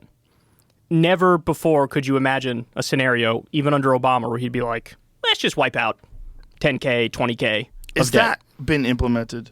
No. So what happened is he did it via executive order, and he did it using a COVID justification. So when Trump was president, he actually reduced some student loan debt. It was for like specific categories, like if you were a disabled veteran and stuff like that, they would reduce your student loan debt. So Biden used that same justification that Trump did, some COVID justification, like, hey, the economy's rough, people are struggling, we're going to wipe out some of this. And what happened was it went through the court system. A couple of courts said this is totally legal. And then it just got to a court now that said, no, this is not legal. We're going to slap it down. And so it didn't work. But under the 1965 Higher Education Act, he actually does have the right. The education secretary has the right to wipe the debt slate clean because the federal government owns about 90% of student debt. So they already have the authority, but I don't think Biden used the most straightforward interpretation of the law in order to do it. So they very well may strike it down, but he could just turn around and say, okay, I'm going to do the exact same thing using the 1965 Higher Education Act, where I do have the authority to do it. Is there plans to do that? I don't know, and this is the thing about Biden, right, is like, he also is a status quo protector. There's some little ways in which he's broken with orthodoxy, but, in other ways he hasn't. So, I mean, I could go through, I'll give you, let's go through the bad stuff that Biden did. Okay. So, he ran on him to get us back in the Iran deal because Iran, they were, Obama made a deal with the Iranian government. Hey, we sanctioned you. We're holding your money. We'll give you back your own money if you promise you're not going to create a nuclear weapon, and we'll allow the IAEA, the International Atomic Energy Agency, to go in there and regulate and make sure you're not building a nuclear weapon. They agreed to it. The deal was fine. The UN comes out and says every time we go and follow up, they're following the deal to a T. Trump comes in, pulls us out of it, which is a huge problem. Biden runs on, I'm going to get us right back in it because it was working before. Now he's president, he didn't get back in it.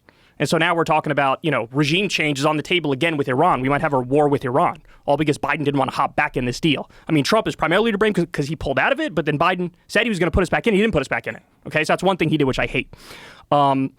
Afghanistan, I gave him credit earlier for pulling the troops out of Afghanistan, but the thing that he's doing now is horrendous because he is sanctioning Afghanistan and keeping billions of dollars of their money from their central bank. We've just stole it, and we're holding it. The U.S. is holding it.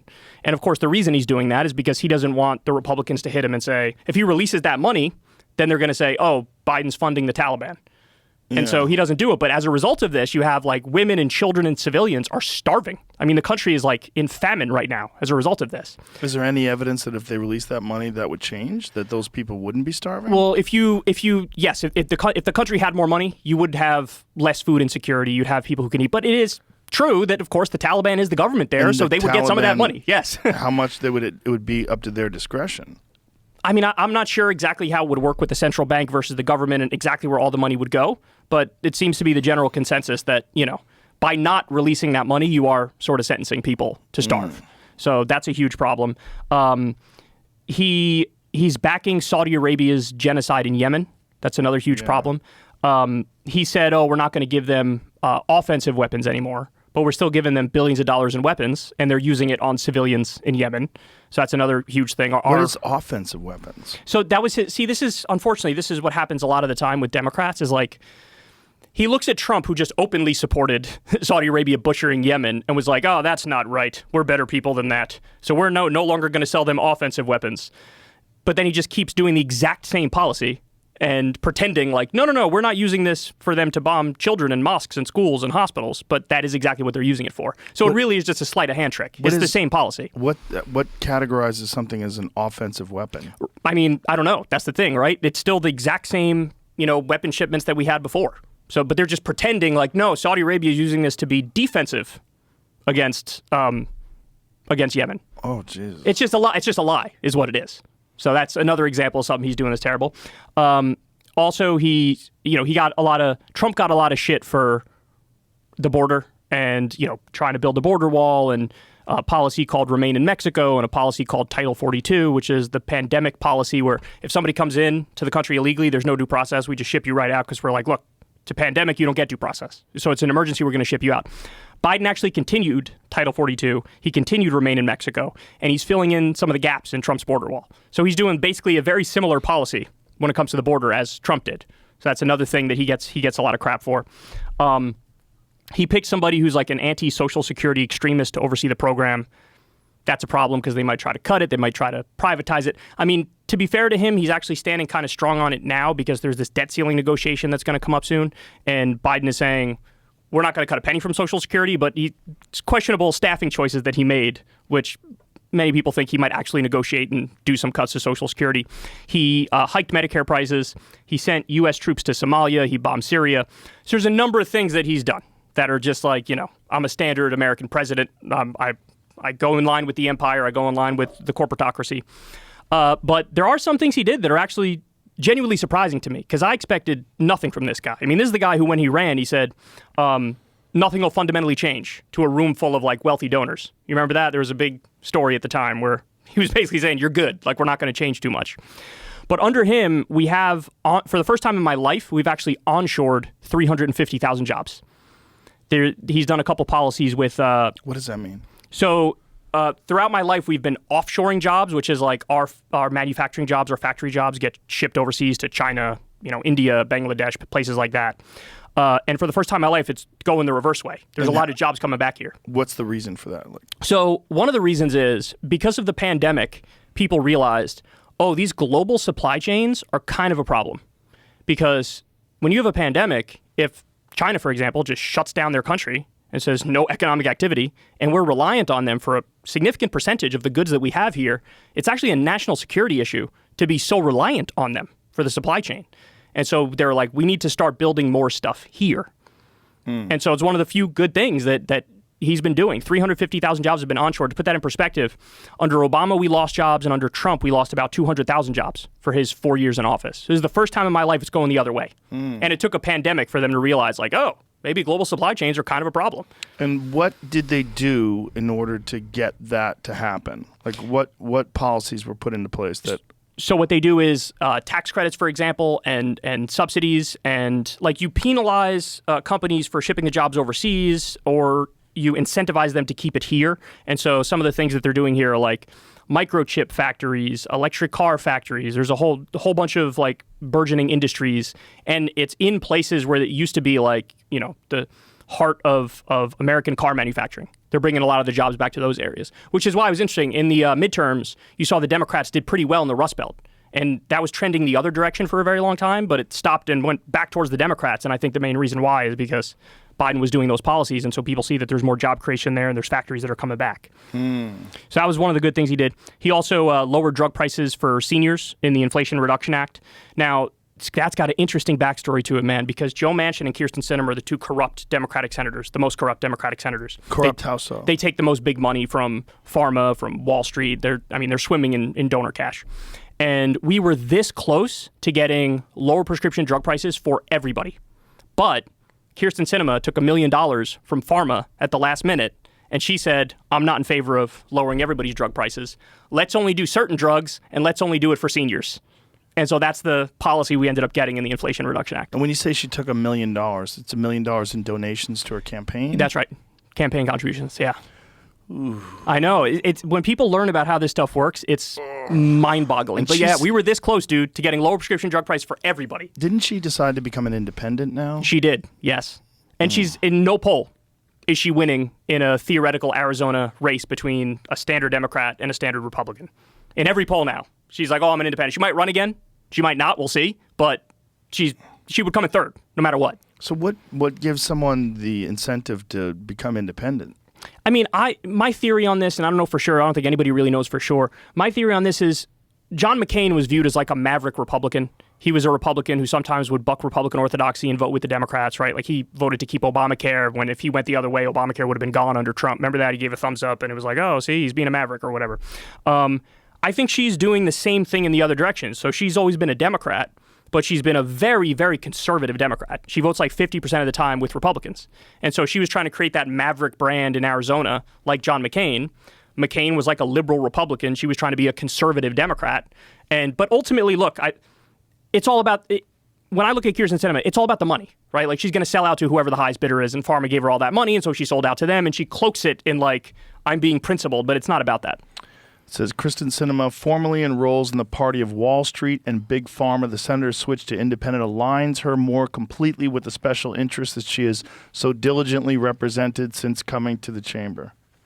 Trying to get paid. That's right. Another thing, so Biden announced pretty recently that he's going to pardon federal weed offenders for simple possession.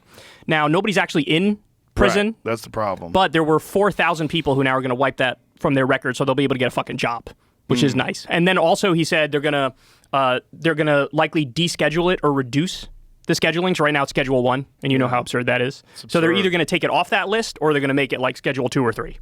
Yeah. So they're going to do that. When is that supposed to take place? Well, he announced the process where they're going to, do some sort of, I don't know, some investigation into it, and then at the end you're going to have one of the heads of the agencies come out and give his conclusion. But it's pretty well established. It's either going to be off the schedule list or it's going to be reduced. It's the most preposterous thing we have going. Beyond stupid. Yeah. Beyond stupid. I mean, you have so many states in the country where it is legal. Yeah. Saw this. Canadian province experiments with decriminalizing hard drugs. Yeah, I have seen that. That's British Columbia. Yeah, so fentanyl. Up to 2.5 grams of such drugs, as well as methamphetamine, fentanyl, and morphine. Canada's federal government granted the request by the West Coast province to try out the 3-year experiment.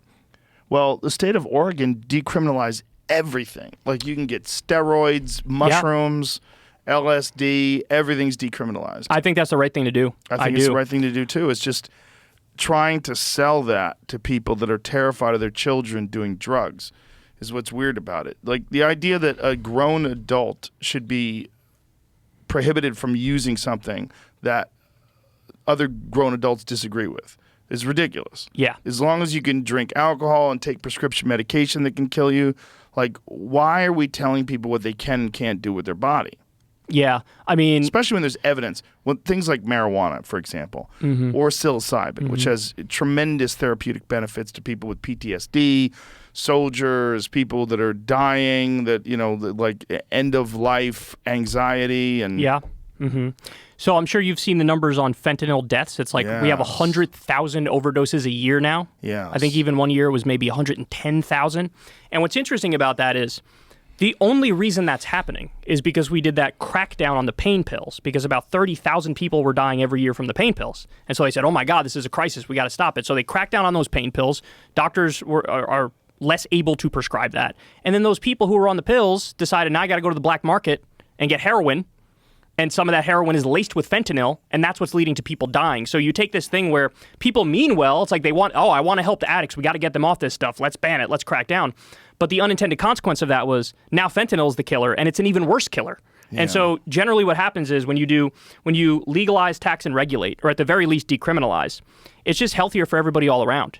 You can have better standards, better guidelines. I mean, we've talked about this before, but during Prohibition, you had people dying from a bad batch of alcohol. Yeah. Why? Because it was illegal and somebody was making it in their fucking bathtub and cutting it with some shit that could kill you. Right, which is what we're having right now. That's right. It's brought in by the cartels. That's exactly right. That's the issue with that fentanyl. So then we're propping up this incredible illegal business in Mexico, which is, getting them immense power. And then you're seeing these wars that are going on with the cartels in Mexico. That's right. Crazy. I saw your podcast with Peter Zeihan where he was talking about how actually, if you look at El Chapo, he had consolidated power and he was the leader.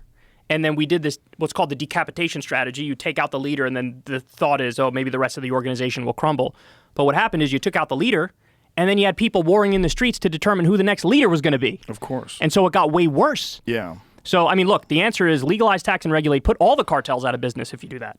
Right? Yeah. Just put them out of business. Make it so that, it's all official, reputable companies that if there's a problem, you go to court and settle it. You don't have a shootout in the street. Yeah, but I mean, making cocaine legal in this country would be a huge leap. It'd be a really scary thing. A politician it would be suicidal to say cocaine should be legal. They'd be like, what the fuck are you talking about? How many kids are dying from drug overdoses? And Yeah, I mean, look, it's a crisis of imagination, right? Because there was a time when, like, everything was legal. Like, the first drug laws came late in our history. Well, and then now we think of it as like, well, duh, we have the drug laws, but it's not a duh. the big Schedule I drug push was in 1970, and that was a response to the psychedelic movement in the 1960s. Did you ever see that quote from one of Nixon's top officials who said the reason why they did the drug war? They said, look, we had enemies in our White House, and our enemies were hippie white people and black people. They were Yeah. never going to vote for us. So what Yeah. do? Well, you crack down on what you think is their lifestyle. So you Yes. criminalize the psychedelic drugs, you criminalize the marijuana, the crack cocaine, and that's how we solved our political problem is we locked these people up, basically. The guy Yeah. admitted it. It was out in the open. Yeah, it's real obvious what happened. And the consequences are horrible. It's like the same consequences during Prohibition is exactly what we're experiencing now. It's just not organized crime in America. It's more organized crime in Mexico. That's right. Yeah. But people don't want to see that. It's too complex and nuanced an issue for people to say, we're going to legalize all drugs. People would go crazy. Like, drugs are bad. Yeah, I mean, I think a lot of it hinges on that regulation part because it's legalize, tax, and regulate. And if you regulate it effectively, what you're doing is you're taking like a safer version of all the different drugs and allowing it on the market. Like, I'm not saying you should be able to go to the store and get, fucking crystal meth or crocodile. Right? These are drugs that by their very nature, the way they're made, like you could rot your teeth out of your mouth with crystal meth, or you take crocodile, which is like poor man's heroin, and your fucking flesh rots off. We've seen those horrors. Or bath salts. People are fucking eating people's faces on bath salts. We're not saying legalize that stuff. We're saying legalize, tax, and regulate drugs so you create kind of like a safe alternative that still gives a semblance of that particular high, whether it's an upper or downer or hallucinogenic or whatever. Yeah. And then you have a more safer situation. I mean, look, there's evidence that these safe injection sites, right? People look at that and they go, oh my God, you're incentivizing people to go take fucking heroin. This is crazy. Like, what's wrong with you? The reality is when you have safe injection sites, you have experts there, so you're not gonna pass herpes around or pass diseases around. Nobody's gonna overdose because they took a bad batch. You just have professionals there who say, hey, we can save you if something bad happens, and they could test the drugs to make sure they're not fucking tainted. So really all those things do is make it safer for people. But just the optics of that are like, oh, like it seems like you're incentivizing going to take heroin. Yeah, and the places that have done that, like Oregon, are a fucking holy mess. That's also part of the problem with decriminalization. My understanding was that, so they did it in New York City. I don't know if they're still doing it, but like on the first day, they saved like a dozen people's lives. And then I think in Portugal, they've experimented with stuff like this, and they've had some positive results. So, I mean, it's tricky, but, Portugal's done a great job of decriminalizing things. I'm on the side of leaning as much as you can towards freedom, but being intelligent with the regulations. Yeah. That's my instinct usually. Well, when you talk to guys like Dr. Carl Hart, have you ever seen... I have. I've interviewed him. He's Yeah, phenomenal. phenomenal. Yeah. And his perspective is that we have a very distorted perception of what the dangers of a lot of these drugs are in the first True. place. Yeah. And that we have demonized a lot of these things. And when he first started studying drugs, he was a clinical researcher. He was like a straightforward scientist, teetotaler, wasn't doing anything. And then he was realizing this is all bullshit and started experimenting personally with these different drugs. And like, there's some great benefits to that if used responsibly, which he does. He did recreational heroin. He said that was my favorite one. Still does. Yeah. Still does and openly talks about it. And he keeps his job. He does phenomenal know. writing. And look, the fact of the matter is I think most people who are drug users actually fall in that category. I think these stats come right out of his book. Like 80% of people who do any drug, it's kind of like a recreational thing where they can do it, and there are a lot of other factors that are in play where people are dealing with severe mental illness or extreme poverty. You mix those things with somebody who's addicted to drugs, and it's going to get ugly. Right, Somebody's going to be homeless. For escape. Yeah, exactly. Yeah. Exactly. Yeah. So. But then there's also drugs that could help people get off of these things, like That's right. Ibogaine. That's absolutely illegal, but people have had great benefits in going to Mexico and going to these Ibogaine retreats, and then they come back and they have no problems with any of these drugs. Have you ever done that one? No. No. Is it a psychedelic one? Well, I think it's categorized as a psychedelic, but it's a dissociative. It's a dissociative, I think. What is a? Let's look at what is the. That's exactly what you just said. Okay. It's a dissociative psychedelic. What it does is the people that have taken it, say ibogaine is a dissociative psychedelic with, how do you say that word? Oneric? Oneric properties that has multiple aforementioned anti-addictive mechanisms, as well as the ability to generate therapeutic psychological insights, suggesting promise in treating alcohol use disorders. So that the people that I know that have gone over there, my friend Ed Clay went over there because he had a problem with pills, and it cured him of it, and nothing else would. He was having a real problem. He had back injury, got on oxycodone or one of those, and had a real issue with getting off of it, but recognized like, hey, I've got a problem. I have to figure out a way to deal with this, and then went to Mexico, went through an ibogaine retreat, did it, came back, and said, oh my God, why isn't this legal? And then started a center of his own in Mexico because of that. I think that what it does to people is it lets them recognize what are the patterns that's falling them into this addiction cycle, and what is wrong with them. What trauma have they experienced when they were younger that's causing them to try to escape? Yeah, it's for a lot of people, I think drugs like that are kind of like psychological resets. Yes. You know, and like you mentioned before, we've seen this. There's a whole bunch of studies coming out now with MDMA, with psilocybin, Yes. and treating people who have severe PTSD, depression, anxiety, end-of-life concerns. You know, you get diagnosed with terminal illness, and you feel like you don't even have the fucking will to live, and then you Right. take a trip on the right substance, and all of a sudden you feel hope, you feel happy. Yes. You know, and so these things have tremendous benefit, but it's a very weird approach that we've had from the top down now for a long time, where it's just viewed as just say no, it's all evil, it's all wrong. Look, these things are benefits, man. I mean, every morning I wake up, I have caffeine. Yeah. Caffeine's a fucking drug. Yeah. Right? Like, people don't think of it like that, but it's true. You go have a Monster Energy, you have a Red Bull, you have some alcohol at night. Like, you're tweaking your consciousness in various ways, and Yes. it can be an enhancement for sure. I probably do better work on my show when I'm on a shitload of caffeine, right? Yeah. So Yeah. But then there's people that really enjoy Adderall, which gets slippery. I used to like that. In college, I used to like that. Yeah? And then as I got older, I tried it again, and I just felt too, like, zippy. It was like an uncontrolled high. Yeah. Whereas in the past, it felt like, oh, I feel like productive, and I feel like I want to go do stuff. But as I got older, it became like, I feel too jittery. What do you think changed? I don't know. I mean, that's a great question. Life circumstances for sure. You know, when you're in college and you're going to class and you're fucking off, you know, you don't really have much direction overall, so you probably feel like a nice little kick in the butt with a upper drug is nice. But, you know, as you get more established and you know, more of a workaholic than anything else, it just feels unnecessary. You know, I could still do my work and do it well without being, like, basically high on legal cocaine. I'm just amazed at how many people are on it.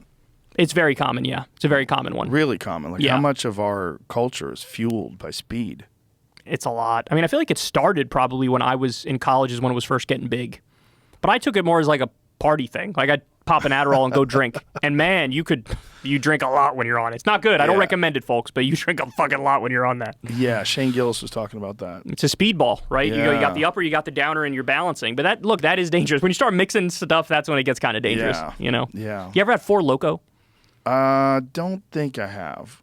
So that was an interesting one. It was like a speedball in a can. It's almost like a Monster Energy or a Red Bull mixed with high percentage alcohol. Is that still legal? No, so they banned the original formula because the original formula, there were instances of like people fucking having heart attacks and shit. You know, if you drink two of those suckers, because they came in a big can back in the day, you drink two of them. Shout out Columbus, Ohio. After the beverage was banned in several states, a product reintroduction in December 2010 removed caffeine, taurine, and guarana as ingredients, and the malt beverage is no longer marketed as an energy drink. So now they took Four Locos still around, but they took out the speed part of it. Yes. And it's different state by state too. I think some states are more lenient, some crack down a little more. And yeah, I mean they had like what 3-4 different uppers in the drink along with the You alcohol. get fucked up off of it. Dude, Yeah. Did oh you my take it? god. I never only had one. And I was like, why is everyone talking about this? Because I left Columbus where it started. It started at Ohio State and then went off. And then everyone found out how fucked up you got. They have 4 Loko parties. You'd get fucked up so quick. It's I don't ridiculous. understand what the caffeine and alcohol would do to each other. Back when I was a car salesman, I fucking miserable. I didn't want to fucking sell cars, but it was like, I graduated into the worst economy since the fucking Great Depression. I graduated into the Great Recession, and I was like, all right, I guess I'll go do this. Or I had a political science degree. I'm like, what am I fucking doing selling cars? So I go to sell cars, and there were some great people. I love the people who I worked there with, and on a slow day, towards the end of the day, we'd fucking bust out. I would drink a 4 Loko at work. One of my buddies, Gary, shout out to Gary if you're still around, man. He would have a Foster's. He would drink a big Foster's can. You go to the grocery store, got the big Foster's can. And you would get fucked up, man. Holy shit. 4 Loko is back, but this time in China, where it's called Lose Virginity Liquor. Jesus Christ. They also marketed Imagine that fucking name. Imagine the board meeting where they're like, what are we going to call this? Lose Virginity. Blackout in a can. Wow. While the drink's popularity in the U.S. waned after a series of hospitalizations and other incidents, it's now being offered on China's giant online shopping portals, Alibaba and JD.com, where it's sometimes being advertised as blackout in a can. Can you order it on Alibaba and get it shipped to America? Probably, right? I don't see why not. I think people can still get it. Ooh. You can also, I think you can. We should have We should have a 4 Loko episode. Oh, dude. Oh, man. We should do a strong high. Lose Your Virginity episode. We should do that with a Protect Our Parks one day. If you guys all drink, oh my God, you guys drinking 4 Loko will be crazy. Find out if you can get it. It's just strong. It was 12%, which is part of what it is. Right. Like a beer is maybe 5. Yeah. 6, 7 if you're going wild. 9 if you're in Canada. Yeah, exactly. This is 12. This is almost like shots of liquor. And the problem is it tastes fucking good. Ooh. So you can down a can. Right. You can down a can and you're like, I like this. Oh, no. And then it hits you later on. Oh, you're like, no. But you like it because it's up, down. You don't know what you're doing, but you feel good. God, calling it Lose Virginity is hilarious. Yeah, they're asking to get banned, huh? Whew. Well, I guess not in China. I mean, they probably can get away with stuff like that over there. You think so? You think it's less regulated with substances? I thought they were, because Trump, and this is Trump, so it could be wrong, but he always says in his speech, like, I asked Xi Jinping, do you have a drug problem here? Do you have a drug problem? And she says, no drug problem. We kill the dealers. And so he adds that in his stump speeches to make the argument, like, we should do that here. Kill the dealers. Which is hilarious because he did the First Step Act, which was the opposite of that. It gave people a second shot if there was some low-level drug offense. And he pardoned Alice. It was one of the best things he did. He pardoned that poor Alice Johnson lady, this grandma who was involved in some weed sale or something years ago. Remember Kim Kardashian went to the White House and was like, you got to pardon. He pardoned her. Good on him. And now he's out there like, we should kill him. Kill the drug dealers. Don't you think he's just saying that to rile people up? It's hard with him, right? Because he'll say anything. He'll throw it against the wall. This is something I wanted to talk to you about. Trump versus DeSantis in 2024. Who's the favorite? Who do you think wins? I don't know. Do you think that happens? It seems like they're positioning that, right? Let's see. But wouldn't the ultimate be they combine? They combine forces. But if DeSantis never going to do that. You don't think so? No. Trump's ego, he would never team up. He's already been shitting on him for the past month. Yeah, but he shit on people before and brought him into the fold. Think about all the shit that he said to Ted Cruz and all those other people. Yeah, but the difference is Ted Cruz cucked himself to Trump. So Ted bent the knee after a while. And what happened was, that was actually a really interesting story. So he went to the RNC and he said, vote your conscience. Which basically was like, he wasn't endorsing Trump. He was saying, do whatever you want. I'm not endorsing him. Mm-hmm. Then he got a phone call from his billionaire donor daddy, Robert Mercer, I think his name is. And he was like, remember who you work for. And so Ted fell in line. And then he was phone banking for Trump with that Weasley face on, like, yeah, vote for Donald Trump. And so he fell in line. He fell in line. And so I don't think... DeSantis is not going to do that. I mean, if he's smart, I don't think he would. Look, if you had a straight-up race, just Trump versus DeSantis, I actually think DeSantis could win that. But the problem for DeSantis is this. There's already a bunch of other assholes who nobody cares about who are jumping in the race, who are going to get 2%, 3%, and that all comes out of DeSantis' numbers and not Trump's numbers. So if you have a race with 10 different Republicans, 9 of them are not Donald Trump, 9 of them are splitting the non-Donald Trump vote, and there's one Trump who can win with 29% of the vote or something like that, which is likely. Which is like Nikki Haley. She seems like she's going to run. She's a fucking total donor creation. Nobody gives a fuck about her. She's been told by rich people, yeah, you're the one. Go ahead. She's going to get destroyed, right? But she runs. Mike Pompeo, he wants to run. John Bolton, like all these people are going to run. And then if you have all of them and DeSantis and Trump, you're handing it over to Trump. There are other Republicans who need to get in a room behind closed doors, talk it out and say, look, We all have egos here, but we got to put it aside. And they should dole stuff out. DeSantis could say, all right, who wants to be Secretary of State? Who wants to be Vice President? Let's make a deal so I'm the only one running against him because that's the only way they're going to take him down. Do you think that's how it goes? What do you I think don't, happens? because they don't have that level of organization. They don't, and you have a whole bunch of giant egos. So I think what's likely is they all run, and Trump wins with like 30% of the vote. Because, it's first past the post voting. If he gets 30% and the closest to him is 21% or whatever the fuck, Trump wins. And it's in the primary, so it's all registered Republicans. Correct. Correct. So it's an interesting situation. And Crystal and I and Sagar as well, we've been having this debate back and forth because there was a period there after the midterm loss where there were a bunch of polls showing DeSantis up comfy on Trump. It was like DeSantis by double digits, right? And we were having the debate where I was like, no, I think DeSantis is the favorite. He is the favorite. But now, just recently, new 3 or 4 polls came out. Trump's back up double digits. And so it could be a heavyweight slugfest, but also I don't know if he has the balls to like jump right in and take him on. You know what I mean? Because he is the heir apparent. He is like Diet Donald Trump in a sense. So he might feel like if I just wait till 2028, I could probably win it. But his moment is now, right? Because in the midterms, the candidates that were most Trumpy were the ones who lost. So Carrie Lake, she was denying the election left and right. She was one of Trump's favorites. She lost. Doug Mastriano ran for governor in Pennsylvania. He lost, and he was at January 6th. He was a big-time election denier. Like all the election deniers, all the ones who really cuddled up to Trump, those are the ones who lost. The more like old-school Republicans like Kemp in Georgia, and he's a guy who said to Trump, remember Trump said, find me 11,000 votes after 2020? Yes. That's the guy who was like, no, I'm not going to do that. And that guy won his election easy in Georgia. So basically the more non-Trump Republicans did better. And so, there's a real weakness there.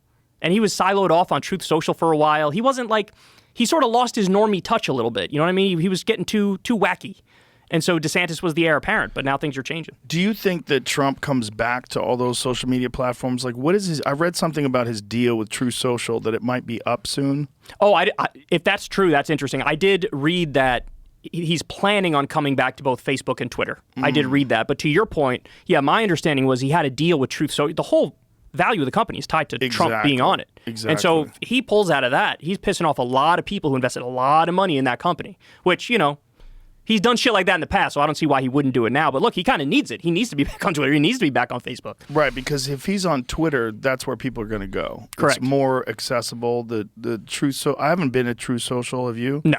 Let's go to Truth Social and just see what an average, like what the front page looks like on Truth Social. Because I'm fascinated, because it's one of those like neighborhoods that I never go into. Yeah, I mean, it's just let's see how you guys are living. Trump land Twitter. That's all it is. Let's see. Click on learn more. Accept. They're going to make What you do we have sign to in. do? Yeah, they're going to make you create an account to do it. Make yourself a little account there, Jamie, and we'll wait. Use your real email, too. I want to see what kind of shit you can do. Whatever you got to do, but I'm sure you got some burner emails. We all do.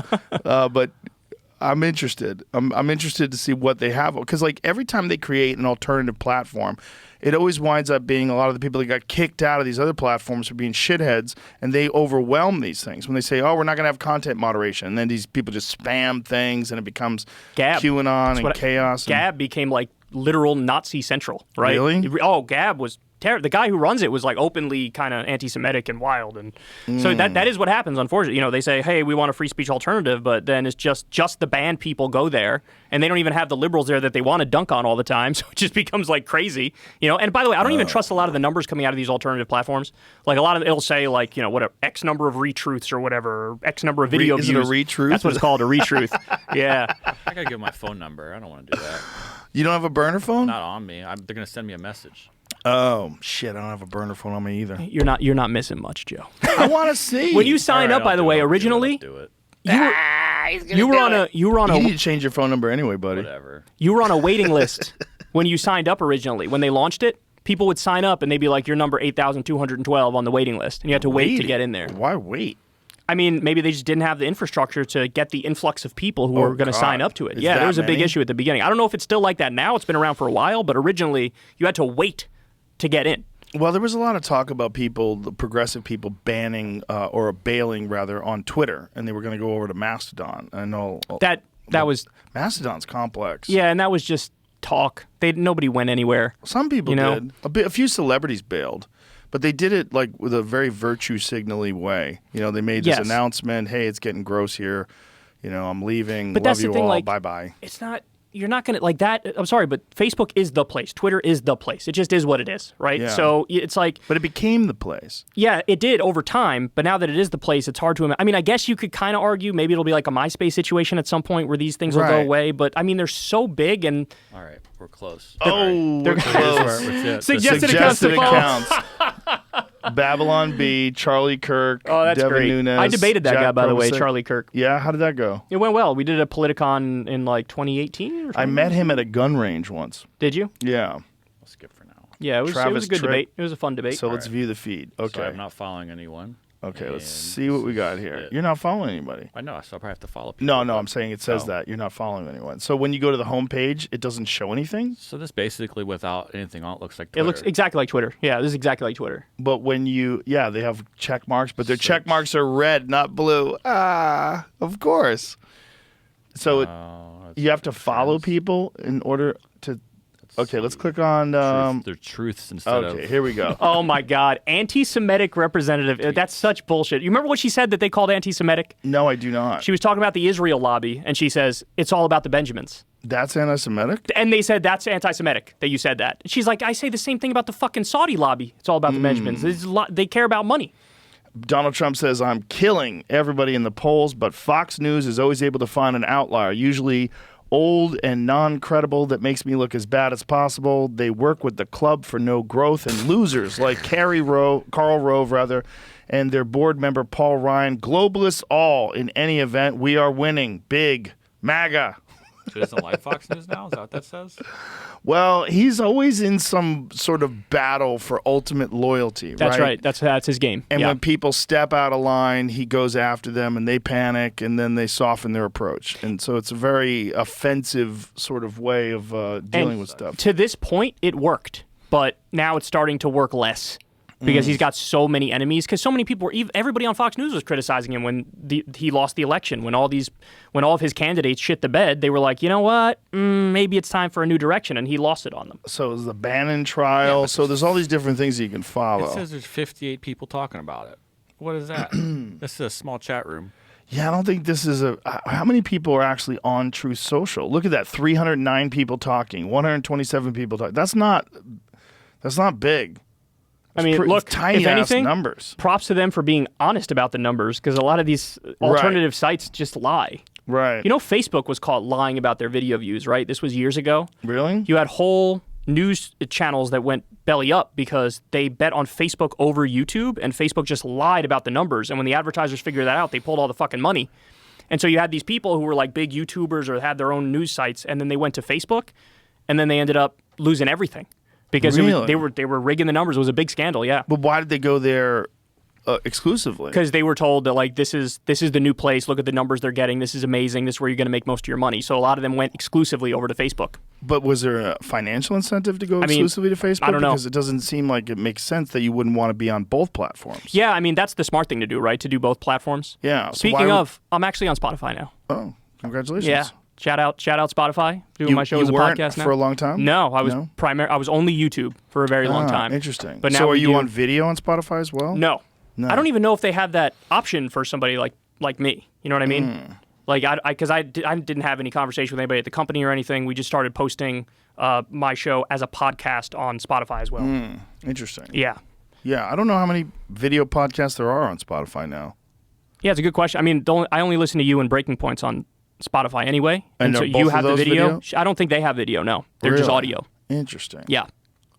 Yeah, how many videos are on Spotify?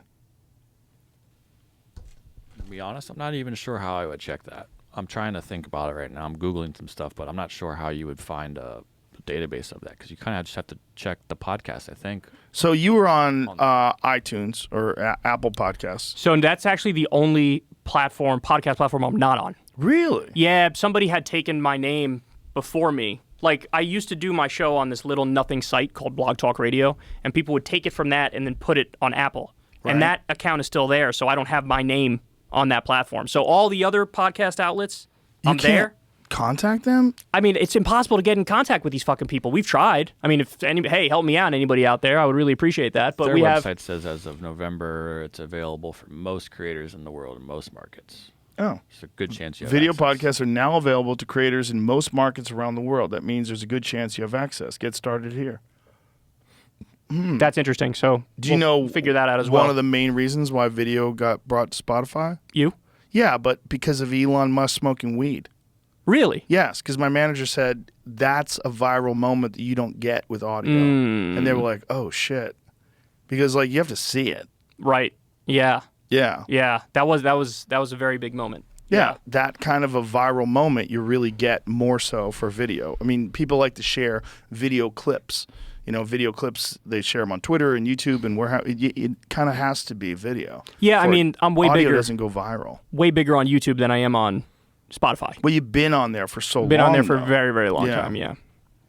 Yeah, the idea of an alternative social media platform is so interesting because it would seem that both with a video platform like a new YouTube, that there would be an opening for someone to sort of recreate the success of YouTube, and then for something like Twitter, there should be an opening for someone to recreate the success. But getting people to commit to posting on a new thing is very hard.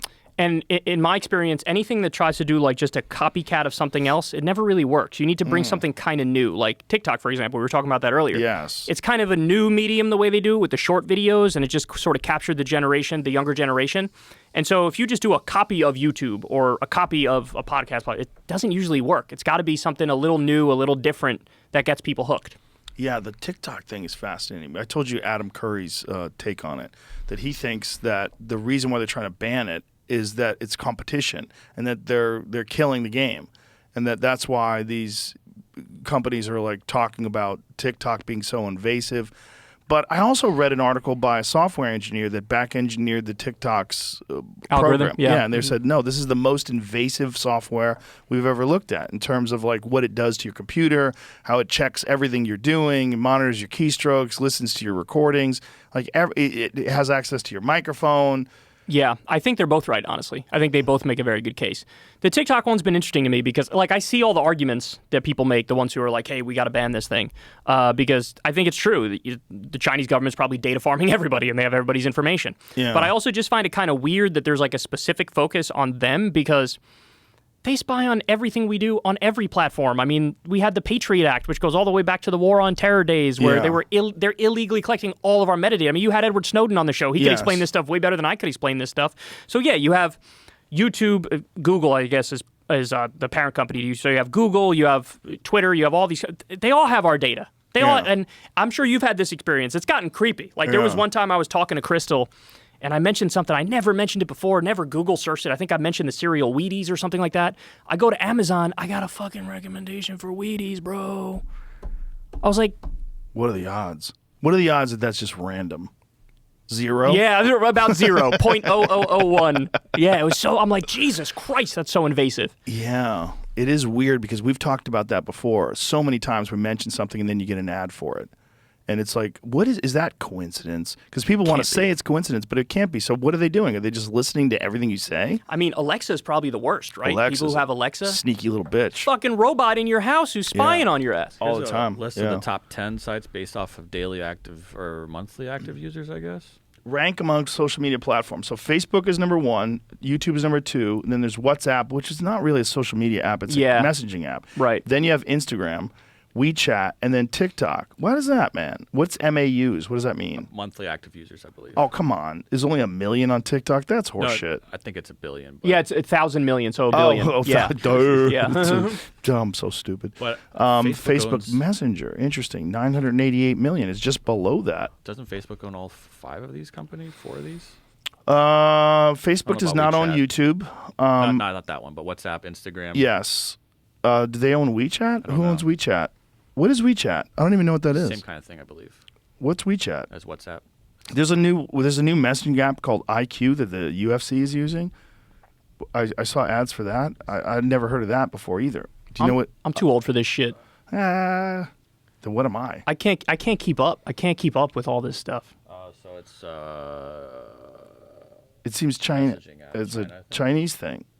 WeChat China. Yes. So it's the WhatsApp of China, right? That's the gist of okay. it. Instant messaging. Yeah. Okay. A lot of people in other countries use WhatsApp. Like you go to other countries, you talk to people, they go, "What's your WhatsApp?" Right. I'm like, yeah. "Oh, Now they are encrypted, right? Isn't WhatsApp encrypted? yes, it's encrypted." Okay. Yeah, And that didn't change recently. I feel like maybe that changed. I do not know. No. Okay. I rarely use WhatsApp, but I use it used to. I don't occasionally. really use it. Yeah. Yeah, I used to use it. Not much anymore though. That's how I talk to Zuckerberg. We WhatsApp each other. Because he probably wants. He's owns like, it. hey man, look, FBI's listening, CIA's listening. Let's go over here. I'm sure. But it's they should be able to listen to that too, though. If they can monitor your keystrokes, you tell me they can't monitor your keystrokes on an encrypted application? I mean, my understanding is that encryption was the way to protect yourself from that. But I don't know much about this stuff, so you can't take my word for it. Same as Signal, it says. Every WhatsApp message is protected by the same signal encryption protocol that secures messages before they leave your device. When you message a WhatsApp business account, your message is delivered securely to the destination chosen by the business. Okay. Yeah, end-to-end encryption. End-to-end encryption. Okay, so it's basically very similar to Signal, which I use. Yeah, well, that's one of the things. Twitter DMs. That's one of the things you should talk to Elon about that because Yeah. it's totally they can Open. see Yeah, all everything. of that shit. Yeah. all of it. All of it. Yeah. Yeah, which is wild. They monitored Wild. people's... Well, not only that, there was a link that I tried to send someone on Twitter DM back during the censorship-heavy days of COVID. I could not send the link. They did that with the Hunter Biden article. Yeah. You couldn't even DM it. Wow. You couldn't even DM it. Crazy. Crazy. It's crazy now that we know that it's true. Absolutely. Absolutely. I mean, they had like intelligence officials like, this is Russian disinformation. And they knew it was true. Yeah, for sure. It's crazy. The whole thing is so wild. What a concerted effort to try to suppress a legitimate story by the New York Post, which is one of the oldest newspapers in the country. They overreached. I mean, that's what led to the scandal was such, if they just did what Zuckerberg did, just algorithmically suppress it, Yeah. nobody would even have known Yeah. about it. Nobody would have said anything. People would have complained, but it would have been, in and out of the public consciousness. But because they overreached so much, Yeah. people were like, Jesus fucking Christ, this is crazy. This is insane. It's such an overreach, and it also really undermines people's confidence in intelligence agencies, unfortunately. Oh, dude, be skeptical of everything you hear. Like, look, okay. When it comes to the FBI, yes, I could point to some things that they've done where it was like, good on you. They went after the mafia. They went after the Ku Klux Klan. Like, they've done some good work, right? But at the same time, they also went after Martin Luther King Jr. They sent him a letter that was like, hey, man, we know what you're doing. We know you're cheating on your wife. You probably should just kill yourself. Ooh, is that what they said to him? Absolutely. Yeah. They said you should commit suicide. Whoa. Yeah. The FBI sent a letter saying Yep. you should kill yourself? That's Do we right. have access to that? Yeah, I letter? think we can get it now. Yeah.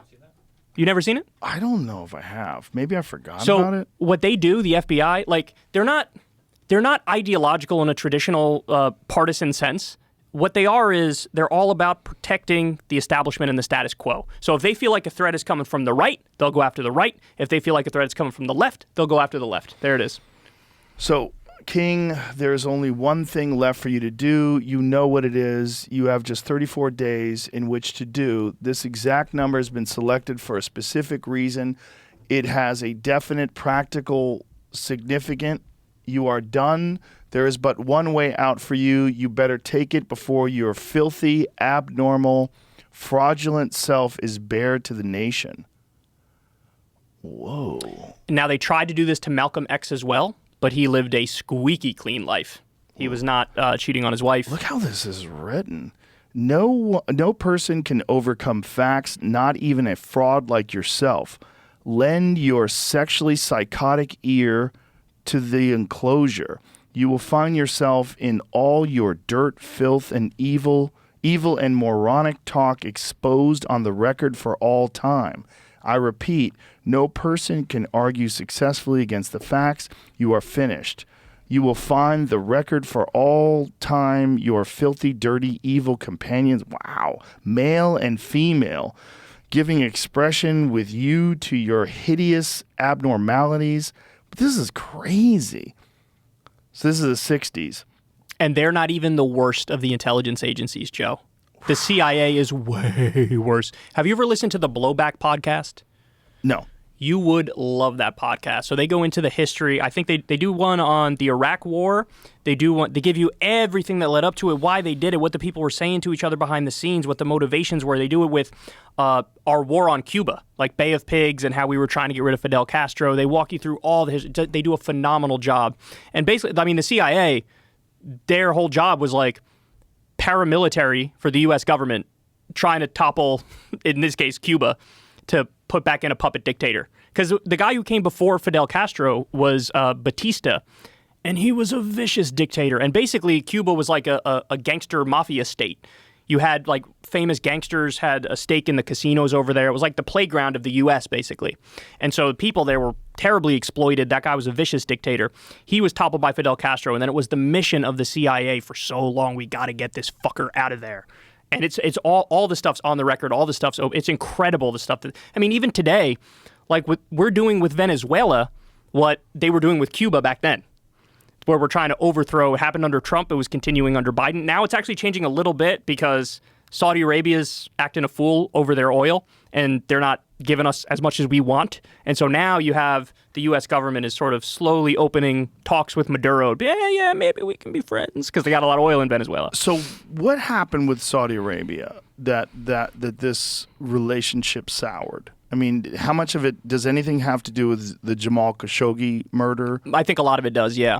So when Trump was in there, yeah, they did. MBS killed Jamal Khashoggi. They chopped him up into little bits and pieces, and Trump didn't even give like lip service to doing the right thing. He didn't even say like, don't do that. That's fine. He did nothing. He did not. In fact, he continued sending them weapons and money. Didn't he say something like, we do similar things? I think that was in context of a different interview when he was talking to Bill O'Reilly before the Super Bowl. Anyway, yeah, so Biden, mouthed some of the right things about Jamal Khashoggi. And like, I think he said, we're going to make Saudi Arabia the pariah state that it should be. He said something like that. And when MBS heard that, no. So he started talking to Russia. He started talking to a lot of our enemies and like making deals. Iran? No, not Iran. They hate Iran. He was making deals with like Russia behind the scenes. And it was just like some mild criticism. And now, we keep going to them in response to the oil markets because with the war in Ukraine, there's a lot of issues with the oil market where it's not doing well. And so when we had really high gas prices, Biden went to MBS and was like, you gotta help me out here. You gotta release more barrels of oil per day. And he didn't do it. He basically said, fuck off. And then it was right after that, you saw these articles about how Biden was talking to, top U.S. officials were talking to Maduro in Venezuela, trying to slowly ease back into some sort of a business relationship with them. But it wasn't that long ago. It was just a few years ago. They were trying to overthrow this fucker. They were trying to overthrow Maduro. Remember, they pretended like the guy Juan Guaido, totally unelected, did not win an election. And we were just pretending. Trump was pretending like, yeah, that's the president now. He's the president. It's not Maduro. This is the real president. I'm very ignorant about Venezuela, unfortunately. I don't really know exactly what's going on over there. Yeah, well, they were so reliant on oil. Remember, Hugo Chavez was the leader there. Mm-hmm. They were doing okay based, with their oil, but when we sanctioned them, then they had nothing. It became a super poor state, massively high inflation almost overnight because we cracked down on them. And so now with Maduro, it's a similar situation, but it looks like maybe relations will change if the situation with Saudi Arabia doesn't work itself out. Because we'd want to do more oil deals with them. And then all of a sudden you'll start seeing articles about like, maybe we had this guy wrong. Maybe he wasn't such a human rights abuser. How do you keep track of all this shit? Like, it just must be overwhelming, though, to have... I'm interested in it, Yeah, I'm sure, but it must be still overwhelming, just the sheer amount of information that you have to fucking pay attention to. I feel like it's actually very similar to you. When you're interested in something, you go down a rabbit hole and you'll read everything about it, and then you know a lot about the topics that you read about. And it's just the same thing for me. It just happens to be it was directly involved in politics that I'm interested in, and so I'm reading about foreign policy, I'm reading about domestic policy, I'm reading about economics, and, sometimes I'm good and I can remember the facts. Other times I need to sort of jot them down when I'm doing my show and hit the points that I know I need to hit. You know what I mean? Do you enjoy this as it is, or do you ever plan on going into politics? Oh, no, I don't want to go into politics, no. I don't want to do that. Isn't that wild, though? It's a dirty you're so game. interested in politics. I'm interested in following it, learning about it, thinking of solutions, and calling bullshit on the system. That's what I'm interested in. If you actually are in the game, Man, it's just a different world. I mean, it's dirty. I don't even know if somebody like me, because I would come out and say, I'm not taking billionaire money, I'm not taking corporate money, I'm going to raise it all through small dollar donations, and I'm still probably going to only come up with 1/10 the amount of money I would need to even be competitive. And then when you add the media into the game too, and their effect, then you're done, because they'll dig up every little thing I've ever said in my life, go through my old tweets and go through my old YouTube. They'll find things, take them out of context, post them, and that's it. Yeah. It's over. But you enjoy the commentary aspect of it.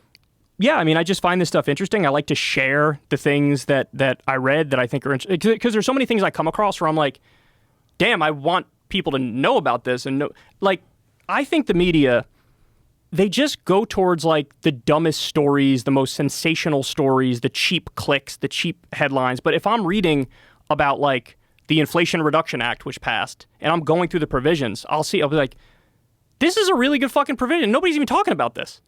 Like, people don't even know, like, what just happened. Just to give an example, remember when there was this bill called the PACT Act, which was struck down in Congress. And the PACT Act was to give health care to toxic burn pit victims who are U.S. veterans. They voted that down. They said, no, we're not going to give health care to these toxic burn. So what happened was Jon Stewart saw that. Yeah. God bless him. He gets out there and he starts doing interviews. He starts calling these people out by name, like, this motherfucker voted against it and this asshole voted against it. And I brought these guys here who are struggling to fucking breathe and they're going to tell you what their situation is. And that was an instance of, there was so much shame brought about by Jon Stewart going on the crusade that the media actually like got whipped into shape and were like, oh shit, we got to talk about this. So Fox News, MSNBC, CNN, they all talked about it. And that actually led to change because then they had another vote and it passed. And so when I look at that, I think like, yes, that's like, I see my role similar to that. I'm nowhere near as big as Jon Stewart is, right? But that's one of those things where when the story first came out, nobody's fucking talking about it. They just voted down a bill to give health care to toxic burn pit victims who are U.S. veterans. Nobody was talking about it. And so I look at that and I'm like, our media is broken. It is broken. If you can't look at that, like their outrage meter is broken. You know what I mean? They get outraged at all the weird, like a comedian makes a joke that some people are offended by, and it's like, oh, let's talk about this for fucking a week. Distractions. Right? It's just distractions. And so I view my job as like, let me tell people the things that I think are actually interesting, that I think they should know, that should be the news of the day, the big story of the day. And so that's my role. The difference between someone being outraged at a legitimate, important thing versus what's going to get clicks. That's part of the problem, right? It's because what they're looking for in the media is the things that are going to get the most attention. Yeah, I think I agree, but I also think they're short-sighted. Like, I think they sell people short in terms of what is interesting. Because if you tell people all the information, the real world is crazy enough. The actual things that are going on are crazy enough where they are kind of like shocking and interesting. But yes, it's easier to get the cheap headlines with cheap topics, and that's what they do. They lean into that. And also, they have a financial incentive not to talk about the real issues in the system. Yeah.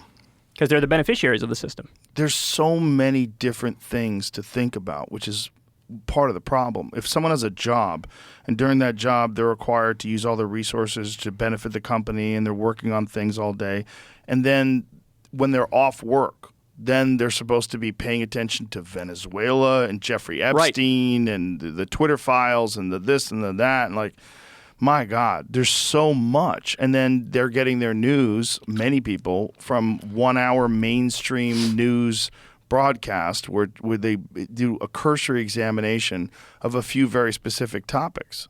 That's right. And I don't blame those people for not knowing about something. It's not their fault. Like you said, they're working all day. They're busy. They're just trying to pay the bills. And they're just getting fed absolute garbage. So I'll give you another example of something I thought was amazing is they did this extended child tax credit about 2 years or so ago. And that reduced child poverty by 50%. 50%. And then they let it expire. And now it's just gone. Stop and think about that. We reduced child poverty by 50% like that. And nobody stopped and said, well, hold on. This kind of implies that child poverty is a choice. Like, we made a choice as a nation to keep the child poverty rate what it was, right? And so you had this brief moment where they reduced it 50%, and then that just goes away. How long was a brief moment for? A year, it was was it part of the IRA? It was part of one of the COVID relief bills. They did the extended child tax credit. People were struggling, and they said, we'll give you $3,000, I believe the number was, for every child who is 6 or younger. 6 or younger or 6 or older. Anyway, one grouping was $3,000. The other group was $3,600 per child. And it was an amazing impact. I mean, there were studies coming out showing that like depression and anxiety were reduced as a direct result of those people who got those payments. And this is something that nobody talks about. It wasn't a big deal, in the media. And I've never heard it. See, this is what I'm talking about. Yeah. I know another great example is you've had Andrew Yang on the podcast before. You've talked about UBI before. There was a study that came out of Stockton, California. There's the mayor in Stockton, California is a guy by the name of Michael Tubbs. And he decided to do this UBI pilot program, which is like, okay, I'm going to try to get $500 a month to a group of people and just see what happens. See how this changes their lives. See what they spend the money on and all that stuff. So they did this program. 37% of the money went to food. 22% went to like home goods and clothes and shoes and stuff like that. 10% went to car costs and 11% went to utilities. Less than 1% actually went to like alcohol or fucking off type shit. Really? Right? Yes. And so this was an example, like UBI worked and it had the effect of, by the way, it didn't even affect unemployment. And employment went up. Unemployment went down when you do this program. Do you think that that's scalable?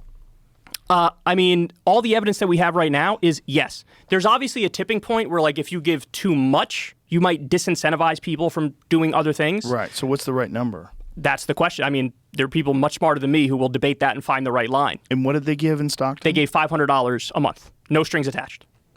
That's a reasonable amount because you can't live off that. And it just helped people. You. Yeah. Employment went up. Productivity went up. People self-reported better well-being, lower stress.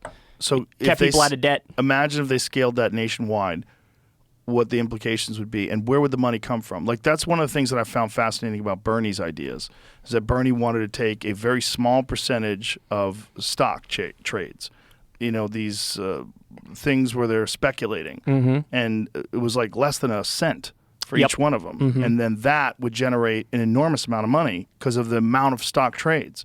And his argument was it wasn't going to hurt business, but it was going to greatly benefit people. Yeah, I mean, we have tremendous body of evidence that redistribution works really well. I mean, this is what FDR was about. This is what the New Deal was about. Yeah, you tax the wealthy a little more. And right now, there was a study that came out a few years ago after the 2017 Trump tax cut bill. 83% of the benefits went to the top 1%. And it just, I mean, they pretended like it was for the working class, but it wasn't for the working class. It was for the wealthy. And so now we have billionaires actually pay a lower effective tax rate than a middle class person. The effective tax rate for a billionaire is now lower than it is for a middle class person. And you can fact check me on that, Jamie. Yeah. So in other words, we're doing a regressive tax system. It's not even a flat tax. Flat tax is when somebody says like, hey, do like 15% across the board. Everybody pays 15%. It's not even that. It's a working class person pays a higher tax rate than a billionaire does as a percentage. If they did this universal basic income thing, like say if they kept that number, $500 a month, and they do it across the country, like what income bracket would receive this? You don't it want would to be universal. It'd be so universal. You give $500 Everybody to gets it. billionaires. Yeah, but you're going to tax them more, so it's going to cancel it out and then some. You know what I'm saying? It's basically an attempt to try to get people who need the money the fucking money. That's all it is. Right. Bill Maher had a good line. He's like, I did a study. You know what poor people are lacking? Money. Huh. And it's like, yeah, fair enough. Yeah, fair enough. Interesting. Yeah, I mean, a lot of people got sour on the idea of universal basic income when they saw how people didn't want to work when they got COVID relief. I think that was largely bogus. Yeah? I don't think, because look at the unemployment rate right now, right? It's like, 3.5% or something like that? It's like the unemployment rate was relatively stable in this area, but there were all these media articles about like, oh, nobody wants to work because they got one check for $1,400. I think there's also a thing that happened to people where their employment was taken away and then they had to reassess their values and what they wanted to do with their life. I think that had a significant impact because there was a lot of people that were like deep in the grind and thought they were going to be rewarded for it, and then all of a sudden, boom, everything's taken away from them. And then they're like, what the fuck am I doing? I want to do something different. It was a real wake-up call for a lot of people. Yeah. I think you're right about that. And that's why you see a lot of people now like, I don't want to go back to the office. If my job Yeah. wants to make me go back, I'm not going to fucking go back to the office. Yeah. I'm not going to do that. But, RV sales went through the roof during the time of the pandemic. Some people Yeah. were like, hey, I want to travel. I'm Yeah. reassessing. And look, it's a good thing. I mean, there was a poll I read a long time ago. Only like 18% of Americans feel engaged when they're at work, That's crazy. which is like, dude, less than 20% of the country likes their fucking job. This is like a crisis. So crazy. So of course you're going to have depression high, anxiety high, all these issues that are course. associated with that. I mean, you're lucky, I'm lucky. We happen to do things that we really like. Yeah. But imagine being somebody who doesn't like your job. Yeah, well, I've been that person in the past. Me too, and yeah. You have too.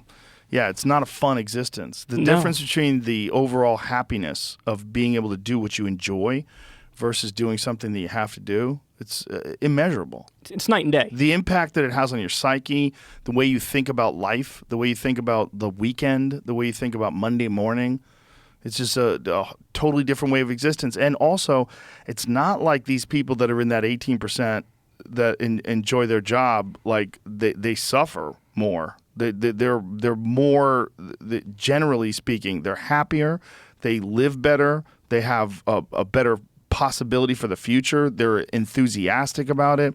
Whereas the vast majority of those people that are doing something they don't want to do, they're barely even getting ahead. Like That's right. What percentage of people are actually saving money and like putting together a nest egg how many people are living check to check? Over 70%. Jeez. Over 70%. Crystal did a good thing recently. There was some study that came out which showed the happiest people, what profession they're in, and the most depressed people. The happiest were farmers. Really? They were the happiest people. And then I believe the least happy were like lawyers, people who like work kind of office jobs. And probably massive hours too. Yeah, That's but just gonna the wear theory on was like the people who, and I'm forgetting the others that were at the top, but the theory was that like people who are more working with their hands, they're outside, they're actually doing something of value, that those are the people who are happier. And that makes sense to me, farmers. That's a fucking hard job. It is, yeah. The And idea also that- there's fewer small farmers now. It's mostly the big, Yeah. yeah. Man, that's shocking. Farmers. I would think it'd be like artists or something. Someone who does something that. Some artists are tortured, Yeah, that's true too, right? Yeah, Yeah, and that's why they're artists in the first place. They have all these emotions and yeah. conflicted ideas, and it comes out in their art. But you've talked about the impact of nature too. Yeah. Like when you're out in nature, and I feel this. I get it to a much lesser extent because the thing that I'm doing in nature is not really in nature. Golf, But it is in nature. Well, yeah, you're out. The It's grass a is there. manipulated Right. nature. It is Yeah. a manipulated nature. But like when I'm out there after I play, I feel fucking great. I feel great. We were talking about people that are getting cancer from putting golf tees in their mouth. Do you know about that? I did not know about that. That's fucking terrifying. Well, I knew a guy who got like severe cancer, and he was one of many people in his neighborhood because of runoff from a golf course. Because golf courses use so many pesticides and sure. herbicides, and that this was getting into the water supply. And this guy has like a fake femur. He had bone cancer, so man. one of his femurs had to be replaced with like a rod. Yeah, heavy fucking shit. And Jamie, weren't you the one who was telling me about it? Probably, yeah.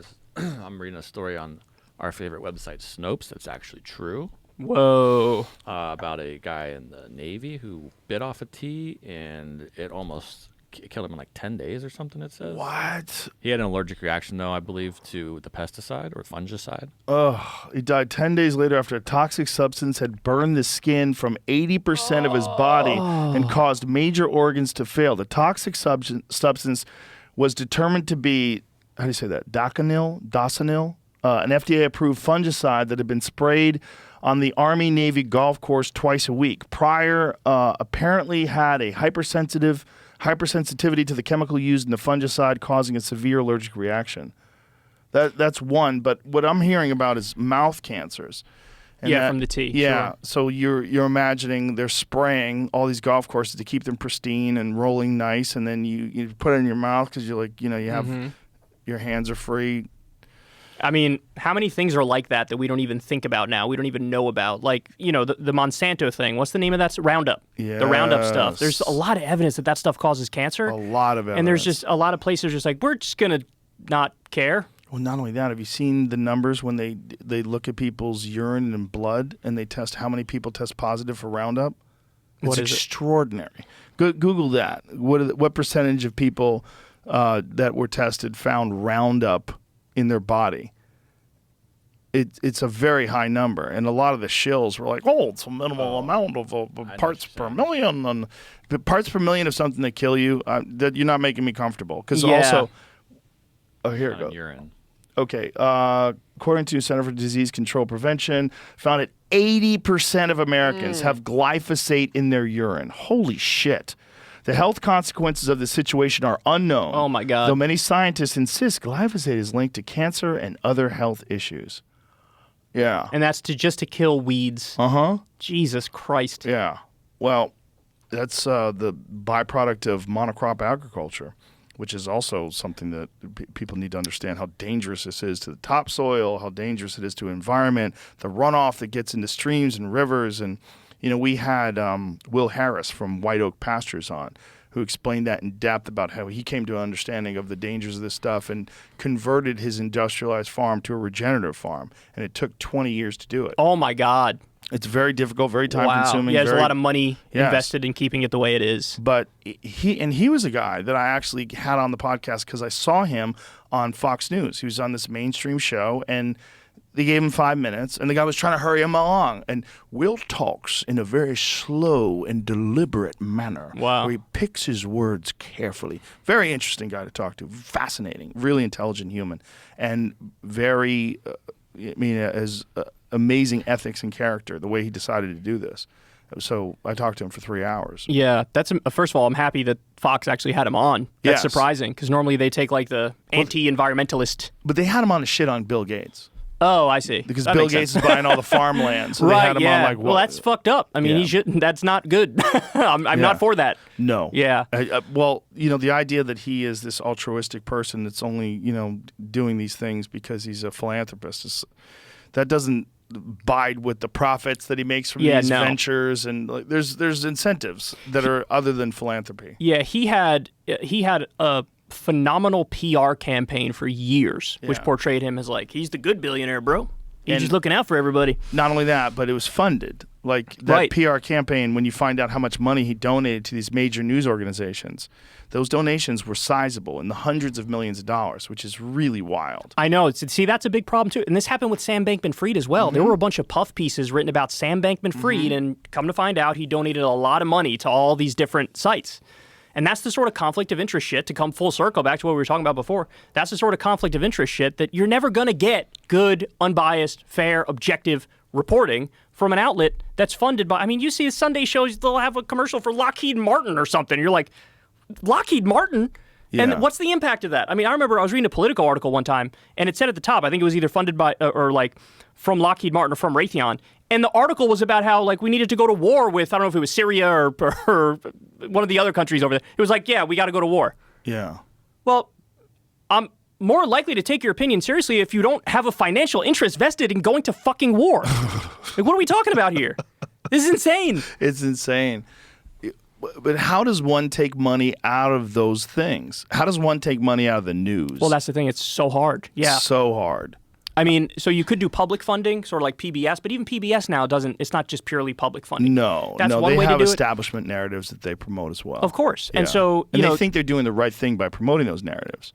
yeah, Yeah. they definitely do. But the other way is small dollar donors. But again, it's almost like I got kind of lucky, and people who started when I started doing what I do, we got kind of lucky because it was more of a meritocratic algorithm in YouTube where like we got a little bit of popularity, we got enough of a following so that when they did, Yeah. crack down, we're still, not as affected as we could be. There are some great YouTubers. There's this guy, Mac, Good Politic guy. He does great videos, and he just gets crushed by the algorithm. If he started when I started, he'd be as big as I am. But he didn't. He started like 2 years ago or whatever, and he gets no traction. And it's all because of YouTube. It's not because of him. What's his channel? Good Politic guy. Good Politic Guy. Yes, that's his channel. Yeah, he's a good guy. We like Mac. That's it's very unfortunate, and that brings up the possibility of an alternative platform that doesn't operate in those same algorithms. And I think one of the plans that Elon has for Twitter is to try to incentivize people to publish on Twitter by Videos? Yes. videos, and by giving them a larger percentage of the ad revenue, and by not hindering them with this sort of complicated algorithm that only favors establishment I mean, positions. it'll be interesting to see where that goes and how far he'll get. But like, he said originally like he was against shadow banning, and then at some point he said freedom of speech is not freedom of reach, and we're going to like not spread far and wide the stuff that he deems hateful. But then the question is like, what is hateful? Right? That's the question. How do you do that? How do you do that? And he's, he also, somebody asked him about, hey, you're going to bring Alex Jones back on the platform, and he was like, no. Yeah. So it's like, okay, well, I don't think we could rely on one single person to make these decisions. These are the sorts of things. My whole answer has always been regulate YouTube, Facebook, Twitter, all these big social media companies like their public utilities and expand First Amendment protections. So then you actually have law backing up. That doesn't mean people could go on there and do direct threats of violence, because direct threats of violence are illegal, right? There's still going to be some things where it's like, you can't do that. But outside of that, yeah, I'd like to see it way more free, way more open. When it comes to YouTube, I'd love for them to go back to more of a meritocracy of the algorithm where if you do good, it spreads far and wide. Yeah. And like I said, you may have some instances where a conspiracy video pops off, and that's going to suck. It's but going at the to same be time, messy. It's going to be messy, but that messiness is way better than having some overlords determine based on their own biases and their own feelings what they think should spread and what they think shouldn't spread. Especially when there's clear evidence it's manipulated by money. Absolutely. Yeah. Absolutely. Yeah, the idea that a bad idea should be suppressed versus a bad idea should be refuted by better ideas. That's really the essence of debate, and that's how we come to an understanding of what's real and what's not. And I'm sorry, but a lot of people are just lazy. Like, I don't think CNN is good at debunking ideas that they dislike. I don't think they're good at it. And so I think it's sort of like a cheap shortcut to be like, oh, just sort of jerry-rig the algorithm a little bit, and let's get rid of that. Yeah. You know what I mean? And it's just lazy. People who actually care about this stuff, who care about the facts and the information, you need to be able to spread it to new people and debunk things that are incorrect. And look, it's hard, right? Because a lot of people, if you go down a conspiracy rabbit hole and you really believe it, you know all these little data points and things you could pull out and say, well, what about this? And it's hard, but you know what?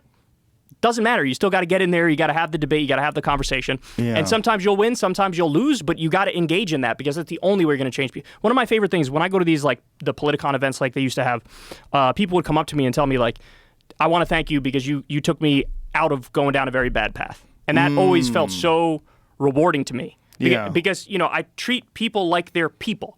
Yes. And somebody might be going down a bad path and going down that pipeline where they like some alt-right troll or whatever. Yeah. And then it's like, you know what? I watched you. I thought you were fair in how you debunked it, and you won me over. And that's the way to do it. That's the only way to do it. There's also people that feel alienated, right? And then there's a group that sort of accepts them, and so then they become captured by their audience or captured by the group that they're a part of, and then they say things and lean towards things that this group accepts. That's exactly right. There's a lot more that goes into this. It's just general human psychology that is overlooked. Yeah. And it's like if you treat people like people and you meet them where they are and you say, one of the biggest things is going, hey, you know what? I think on that one you have a point. That's a good point. Yes. Right there.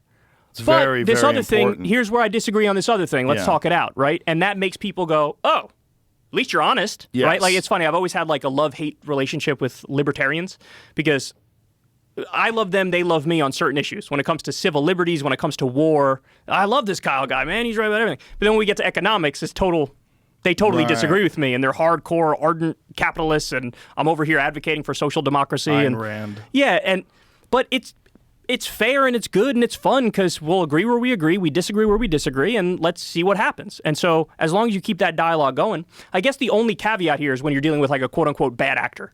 You know what I mean? Somebody who doesn't even believe what they're saying, but they're just saying it. That's a little different because then it's like, well, how do you deal with somebody who they're not even having a real conversation? You know? Yes. So that's harder when you deal with that. But I But generally... don't you think that the more people there are like you, the more stuff like that becomes transparent? I think so. I like to think so. I Yeah. think so for discerning people. And that's that's my dilemma about conspiracy theories and nonsense, is that I do know that some people get sucked into the QAnon stuff and all the wacky shit, but I don't. So if I don't, why are you telling? Like, if I don't get sucked into flat Earth, and I think it's funny if I watch a video, why? Who are we protecting? And why are we protecting them in that manner where we're suppressing something that doesn't affect people who are discerning and intelligent? Yeah. Like we're infantilizing people Yes. in a certain way. We're protecting them because you're not smart enough to recognize that this is nonsense, or you're not diligent enough to look at the possibility that it's nonsense and look at the alternative perspectives and the arguments against it. Yeah, and look, I mean, some percentage of the population, yes, they're gonna end up wherever they're gonna end up, and they're gonna go down some bad rabbit holes. But again, that's the price of freedom. The question Yes. is, how do we limit that as much as possible in an honest and open way? Right. That's the question. And then there's the question of people that are manipulating these narratives on purpose in order to get people to argue with each other. Yeah, well, I've heard you talk about that many Yeah, times before. which is fascinating. Well, you said the whole, what was it, the biggest Christian Facebook pages were not even... 20 of the top Christian Facebook pages, 19 of them are run by troll farms. That's amazing to me. Wild. Yeah. But it makes sense, right? I mean, why wouldn't you do that? If you want to fuck with these people and rile them up and get them to lose their faith in democracy and faith in the system and faith in... That's how you do it. And then also get them upset about certain things and get them to act and get them to do things. Yeah, see, and that's a harder... I don't know how to deal with that problem. Like, if I was running Twitter, I wouldn't know how to deal with the problem of, like total spam, you know what I mean? Yeah. And people doing like what you're saying, like this isn't even a real person or real thing. Yeah. It's just, like the whole point is trolling. Like I don't know how to deal with that. You know what I mean? always look at a post now when I see people getting angry at things. I'm like, how many of these people are real people? And then you go to their page and you realize they have like 5 followers or 10 followers and all these posts are very specific to a narrative and you got a very generic picture of this person. Like, how do I even know this is a human? Yeah. One of the things we learned from the Twitter files, Lee Fong did some great reporting of The Intercept. The U.S. government asked for special status for certain accounts that would push the narrative that they want to push. So it was like... Special status? Yeah, so like... Again, it all goes back to the algorithm. Like, we need to put this tweet in front of more people. Can you help us get it in front of more people? They were asking Twitter to do that. And a lot of the stuff was like anti-Iran stuff. Yeah, it was pro-Saudi Arabia stuff. It was trying to like, force a narrative that makes it look like it's grassroots. Like there was a whole Saudi bot issue. One of the biggest investors in Twitter was a Saudi Arabia. I don't know if it still is, but one of the biggest investors was a Saudi Arabian government official. And there was a huge bot problem with pro-Saudi bots. Ooh. The bot thing is so strange because that was one of the main contentions when Elon was buying it. When they were saying the fight they were having 5% bots, and he was like, "How did you determine that?" And I think they determined that by like 100 different pages, and they went to 100 people's Twitter pages, and they determined that 5 of them, 5%. Oh, like small sample size type stuff. Yeah. See, I didn't know if he was trying to do that to get a better negotiating position because he was saying if it's more than X percentage, I'm not going to buy Twitter. Like, they made the deal, then he said, only if it's X number or less bots. Right, prove it to me. Yeah, he said, prove it to me. But I think what he was trying to do was, like, the number's going to be higher than what you say it is, therefore, give me X amount of a discount. You know what I mean? Like, it could have been, like, a negotiating tactic. I'm sure that was part of it. It makes sense that it was part of it, but also you would like to know. Because we brought up the fact that there was a former FBI analyst who went over Twitter, and he said that the number of fake accounts could be as high as 80%. 80%? Yeah, see if you can find that Oh, article Jesus again. Christ. That's Yeah. like we're all talking to ourselves. We're all over there. There's still, there's millions and millions of people that are on Twitter. So out of those millions and millions of people, 20% of them are legitimately human beings. But I mean, if you were a government or you were a corporation or you were someone that had a vested financial interest in pushing a narrative, it kind of makes sense. What? 8 in 10 Twitter accounts fake, claims top security expert as Musk laughs. Yeah. So if that is true, that is absolutely absurd. Yeah, so this is it. Dan Woods, head of intelligence at cybersecurity company F5, who spent more than 20 years with the U.S. federal law enforcement and intelligence organizations, told the Australian that more than 80% of Twitter accounts are probably bots, a massive claim, as Twitter says only 5% of its users are bots or spam. Wow. And then Musk tweets, sure sounds like higher than 5%. Yeah, while tagging the article. If I had to take a guess as to what was fake, I would say between 10 and 20%. If I had to guess. But that's totally anecdotal. It's based off my own personal experience. Still a lot. And Yeah. if you weaponize that, you could really shape a narrative and get an argument going and also disincentivize people. You could incentivize people to not talk about certain things if they're getting attacked. Yeah, that's definitely a real thing. I mean, I do find everything's always better face to face. Yes. Always. Always better face to face, even if on paper you guys disagree totally. I mean, there are people who agree with you who might shit on you relentlessly if it's just on Twitter or through the computer. And there's the real problem of virtue signaling, that people say things specifically to try to garner likes. It's like a natural human reward thing. Yeah, the holier than thou thing. I mean, there's a lot of that on the left where people will be like, I'm leftier than thou, and I'm more pure than thou, and I'm the only uncorrupted one in the conversation. And it's like, what are we even doing here? What is this? Yeah, and they see people getting a certain amount of positive attention, so they decide to chip them down and attack them for their positions. It's really weird. There's so much that's involved in that. That's human emotions and incentives and why they do things and what do they really mean by what they're saying, and how many people are just objective and they have a healthy understanding of their own biases. And why are they saying what they're saying? Yeah. It's a shit way to communicate. Well, I mean, I don't even do it anymore. I told you this. It's you helped get me to this position. But back in the day, I think everybody goes through some point on Twitter where they engage and go back and forth. And then after a while, you're like, you realize you feel like shit. What the fuck am I doing? Yeah, I feel like shit. Why am I doing this? This is so stupid. Somebody's saying you believe X. I know I don't believe X. But I'm arguing with you about what I believe? Yeah. Like, what is that? And it could be over nonsense. Nothing. Could be over nothing. Yeah. It's amazing how that affects people psychologically. And it's a lot of people go through that. Even people, big names, well-known, they'll just be fighting on Twitter all day. And it's like, what are you doing? And it could be about nothing. Like the other night in the green room, me and Tony Hinchcliffe were fucking with Brian Simpson because Brian Simpson is an Android user. And we're joking around about different things. I'm like, why do you like it so much? And he's explaining it's customizable, all these things that make sense. And I go, do you have a flashlight like right here? I go, watch this. I press a button. I got a flashlight. Can you do that? And he's like, well, I could have a widget and this. And I go, no, you don't have that. You don't have that. I go, do you have a button like that right there where your camera pops up? You don't have that, do you? And then he's like, oh. And then I took a picture of him, and then I posted it on Instagram, and I said, iPhone for life, Brian Simpson. And so immediately he was like, oh, man, now the comments. I go, don't read them.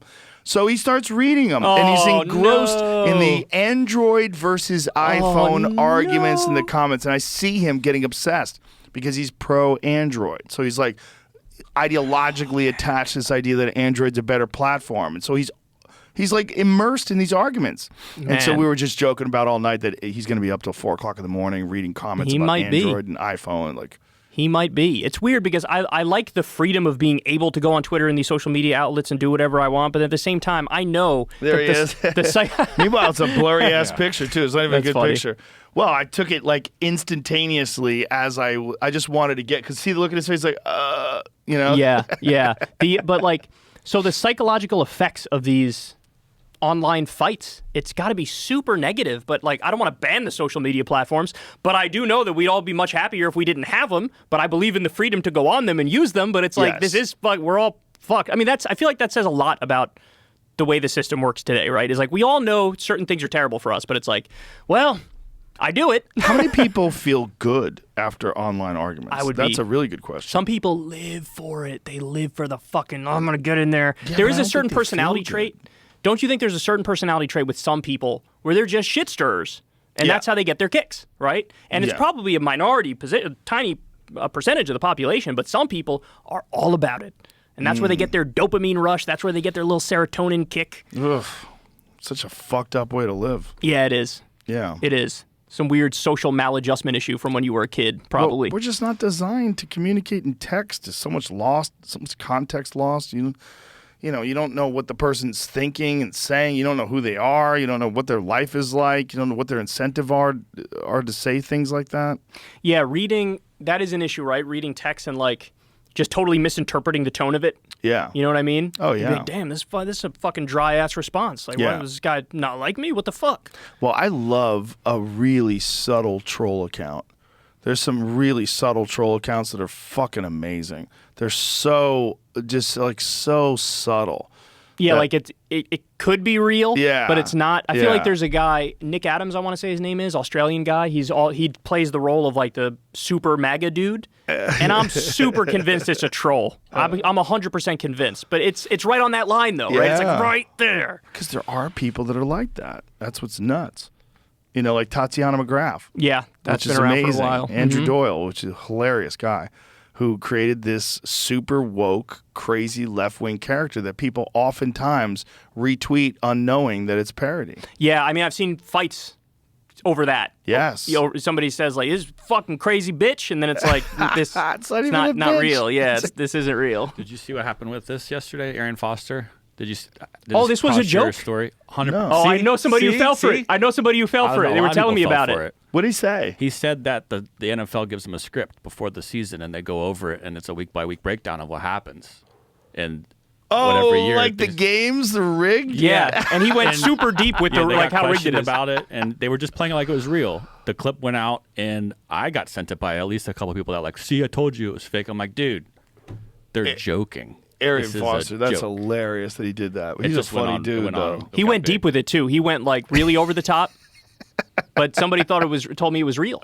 The NFL script. People want it to be real. Yeah. That's like I will say though, talking about rigged sports, the NBA, the way the refs act, super suspect. Well, we have had evidence, very clear 06, evidence. that's right, 06. Yeah, that refs do get paid off. Gambling stuff, Yeah. right? And they rig Ooh. it. And I mean, LeBron James, there was like 3 or 4 games in a row where every single game it was a shit call and they lost as a result of it. I was watching the game the other night.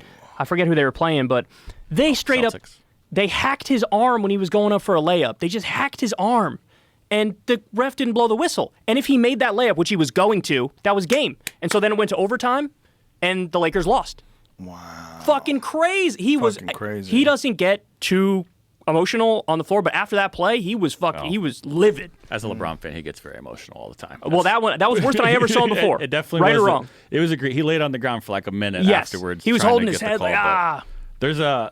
There's here's maybe the play. I think they found out that the referee and his family apparently are huge Boston Celtics fans. And I Oh, don't know my if that's- God. that's a conflict What? of interest. Do they but have the slow mo of it? Because on the slow mo, you see he gets hacked. His arm no gets hacked. slow-mo, but I mean you can't tell from right here, but he does get fouled. They didn't call the foul. They just said they missed it. Which is bad. A lot of people are betting on these games. They There's a huge apologized amount of money after. being bet now. Well, that's crazy if the referee had some sort of tie to the Celtics. Correct, and that's where that going online afterwards could be a problem because you can then find pictures and make it seem like it, and you can put a narrative out there, and it can get amplified very fast. Now everyone just believes this narrative that maybe or maybe not this referee is a Celtics fan and his family's a Celtics fan, and Well, there's biases like that, and then there's gambling, which is even more insidious. Yeah, but look, whatever the reasons are for this one, we don't even need to get into the intentions of the refs because just the plain facts of the matter are that was a shit call. Because of that, the Lakers lost the game, and that's bad enough. You know what I mean? Like, you don't even need to go levels deeper than that to be like, you guys got to get your shit together. For the first time ever, I saw the refs actually apologized. They released a statement the day after. I'm like, oh, yeah, we sort of fucked this one up. I've never seen that before. I think that's because it was LeBron. Like they're apologizing because they just Makes fucked over sense. the king. And Ooh, wow. next day it happened again in the NFL though. There's big controversy, extra plays given. Ending didn't happen the way maybe the NFL wanted it to go, so everyone thinks they fucking scripted it. Well, people always think fights are fixed. Did you ever see the Tyson Fury, Deontay Wilder controversy? It's the dumbest controversy. But people were convinced that Tyson Fury's gloves weren't attached properly and that he was punching with gloves that were like the glove wasn't even attached to his fist, that he was punching him with the part. See, that's not the best example because that's a common thing that happens when you punch someone, your wrist gets bent backwards. But what Tyson Fury does, if you understand boxing, this is a common thing. The way he throws punches like this, and then he'll throw a hard punch. So he's touching you and showing you things, and in the process of doing that, if you look at it in slow motion, his hand goes way back, and it will even look like the glove's not attached. And so he has these really long-ass arms, and knuckleheads were thinking that his wrists were actually in the wrapped area. And so the wrapped area is hard and no padding at all, and that he was hitting him with that. And Deontay Wilder saw these videos and was like, this guy cheated me. He was hitting Oh, me. shit. Yes. Really? Yeah, see if you can find Was this the video first or of the it. second fight that they had? The second fight. Because the first second one was fight where he close. The won. second one was not, right? Yeah. Right. Well, what happened in the first fight was Tyson Fury got knocked down and almost knocked out in the 12th round, but then came back to win the round. And the way he won the round was by putting Deontay Wilder on his heels, making him back up. And then he realized, I believe, from that round and that approach, that's the way to fight Deontay Wilder. Because even though he got knocked down in the beginning of the 12th round, he wound up winning the remainder of the round and even had Deontay hurt at one point in time. I think that is what started it. But then in the second fight, where he overwhelmingly beat Deontay Wilder, Deontay came up with all these excuses, like he was wearing this thing, it was too heavy when he walked out, and his water got poisoned, and Tyson Fury was cheating. It was all this. It was terrible. It was a terrible look from a great fighter, because he was, whether he had people in his ear or whether he just was unsophisticated in his analysis of what happened, but. See if you can find the video where people were using this as an example. Because if you look at it in slow motion, it looks like the glove. Like, look, like if you people were thinking, see how his hand is moving back like that? Yeah. Mm-hmm. But that's normal. That is absolutely normal. And they were saying that the gloves weren't actually attached, and that see how he was like punching him without hitting with the knuckle. That he was actually the knuckles were where the wrists were, but it's not. It's just you're looking at something in slow motion, so it looks weird.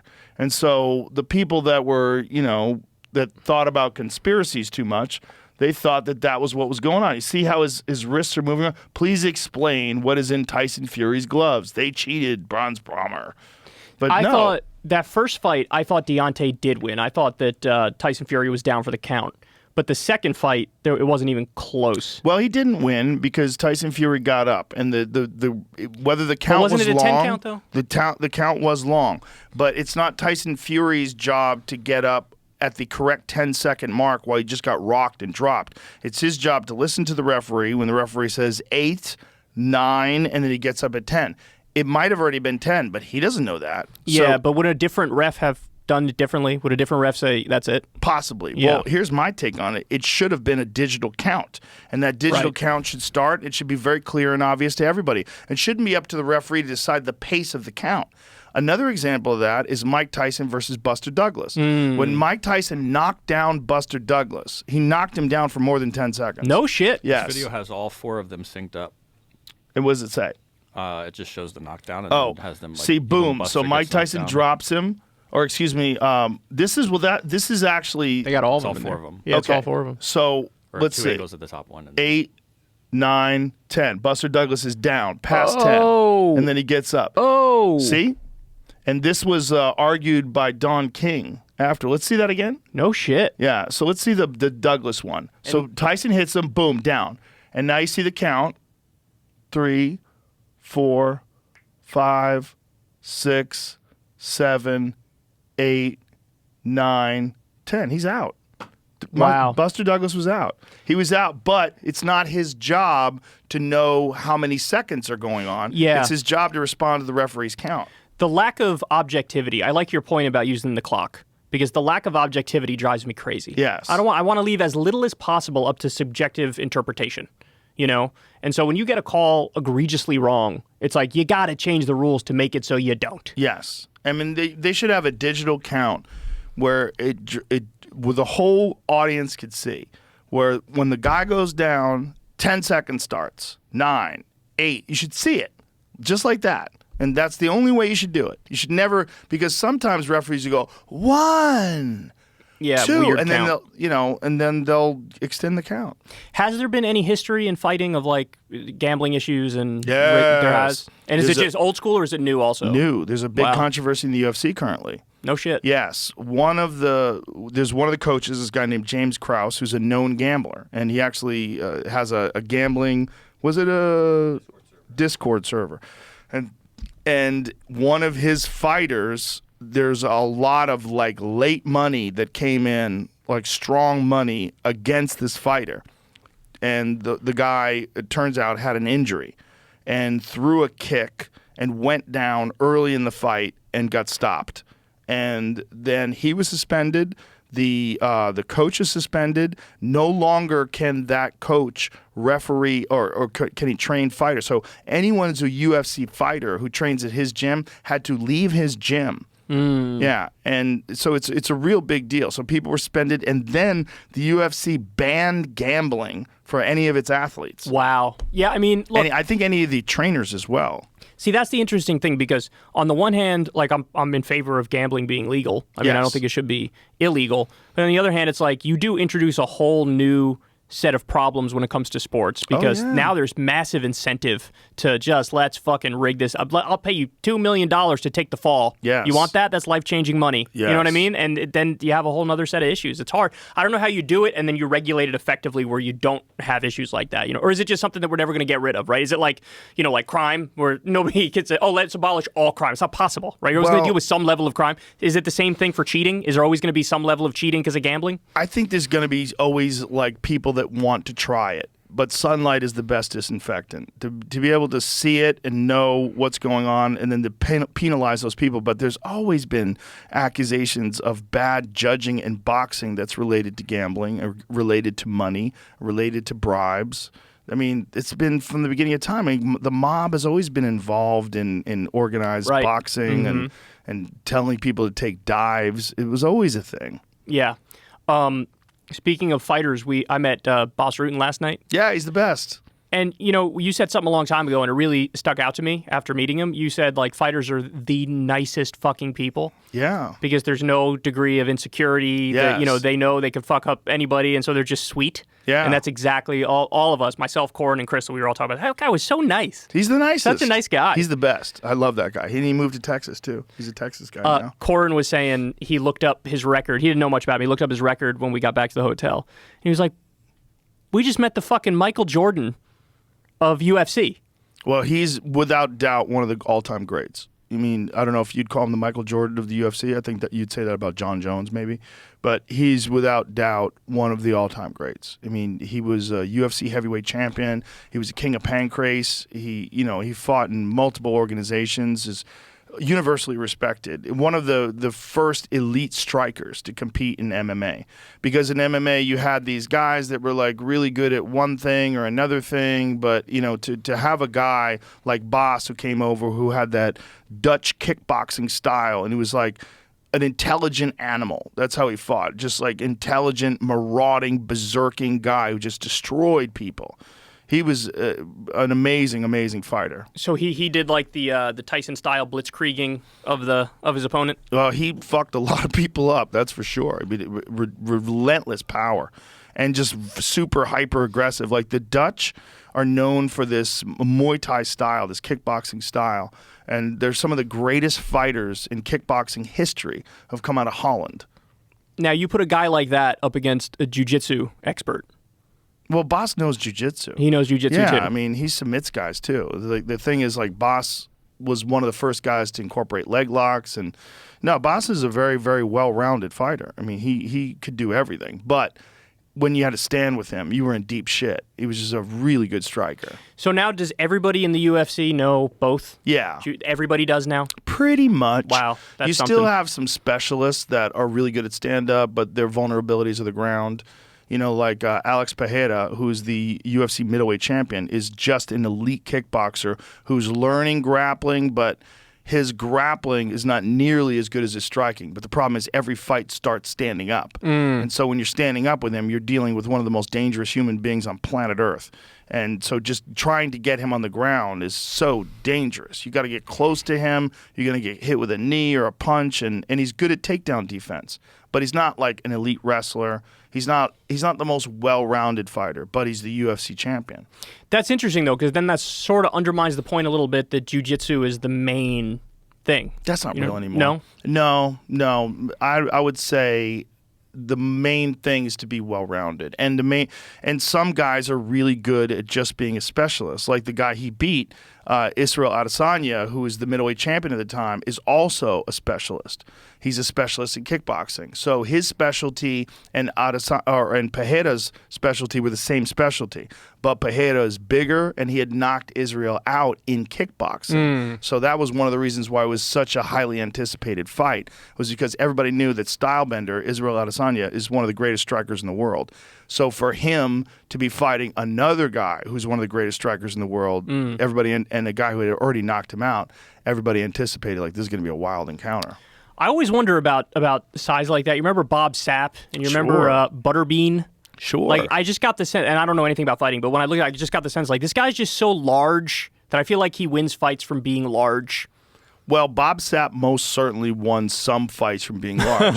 It's not that he didn't have any skills. He certainly was skillful, but he was also 375 pounds with abs. Just a mountain of a man. Yeah, he was a walking pharmaceutical factory. I mean, and he was also fighting in Pride. Look at back this. in the day. But that's not him at his best, his most fit. You got to see him, Bob Sapp. Look at that. That's him at his most fit. Look at the fucking size of that guy. He was so big. I mean, he was just enormous and skillful. I mean, he wasn't the most skillful guy, but he was very skillful. Go ahead. But Mirko Krokop, who only weighed like 250 pounds, knocked him out in a kickboxing fight. Wow. He broke his eye socket with a straight left hand. Yeah. Jesus Christ. Do you remember Kimbo Slice? Sure. Yeah, Kimbo, when I was in like high school, there were these huge like street fight videos of Kimbo, Yeah, and everybody would watch the like, backyard Kimbo fights. fuck somebody up, bro. Let's watch those this. were crazy. Those were crazy. Those backyard fights. And then he did the UFC for a little bit, right? Yes. Was he successful? Yeah, he fought in The Ultimate Fighter. He did pretty well, but he was a guy that was really lacking in grappling. Right. And by the time he got to the UFC, he already had fucked up knees. It was hard for him to get better at grappling, and he wound up being a big fighter in this organization called Elite XC that they were doing for a while. Until he fought a really good fighter. He fought this guy named Seth Petrozelli. And he was supposed to be fighting Ken Shamrock. It's kind of a funny situation. Shamrock apparently cut himself accidentally, like the day of the fight, something happened. Oh, shit. I forget what it was, but pulled out of the fight. And so they had to fight. Kimbo was the star. And so they had this guy, Seth Petrozelli, take Kimbo's place. And I found out Ken about... Shamrock's place. Excuse me. Yeah. Take Ken Shamrock's place to fight Kimbo.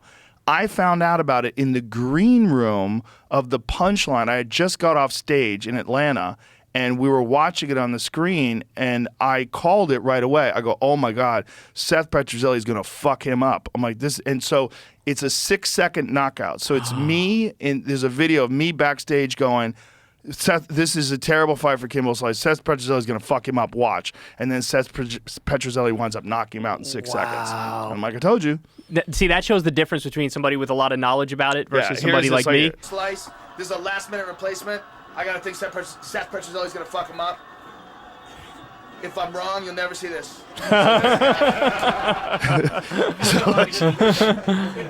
So here's... Motherfucker, by the way. I just think Seth Petrozelli... Here we go. That's how they do this. This is the beginning of the fight. Oh my God, you're fucking right. Oh! What I say? Holy shit! Seth Petrozelli is a bad motherfucker. Yeah, so that was one of those things where I was like, oh, there's a difference between a backyard brawler and an elite MMA fighter. The difference is pretty stark. Yeah, because me and my buddies, you watch those street fights and you're like, bro, nobody could beat this guy up. This guy's a monster. Well, and that's then how always looks a real like. fighter, Yes. can just, and that's somebody who's just more highly trained, has a better skill set. Ken Shamrock. Yeah, so he had a Kimbo Slice. cut. So he sustained a cut from a headbutt during a light workout sometime within the last 24 hours. In an interview on CBS, Ken Shamrock said the cut required 6 stitches. He said, I was warming up, getting loose, and caught a head and didn't think much of it, so must have headbutted. Next thing I know, a couple of drops are dripping from my head. He said he went to CBS, went to look to hopefully glue it together or something, but it needed 6 stitches. We were trying to figure out a way to do this, but we came down here and the commission said we weren't going to let me fight. Now, Ken Shamrock was an actual fighter, but he also was in probably WWF back in the day, not even Yes. WWE. Yeah, and then for a guy like Kimbo, I don't know if he ever did like that kind of wrestling, but he should have. He would have been It would have been right? huge. Yeah, did he would do have it at been all? huge. Jamie, did he do That that? article I pulled up said there was talks of him going to it, but He wound up dying, unfortunately. He was a great He was guy. young, right? He wasn't 42. old. Yeah.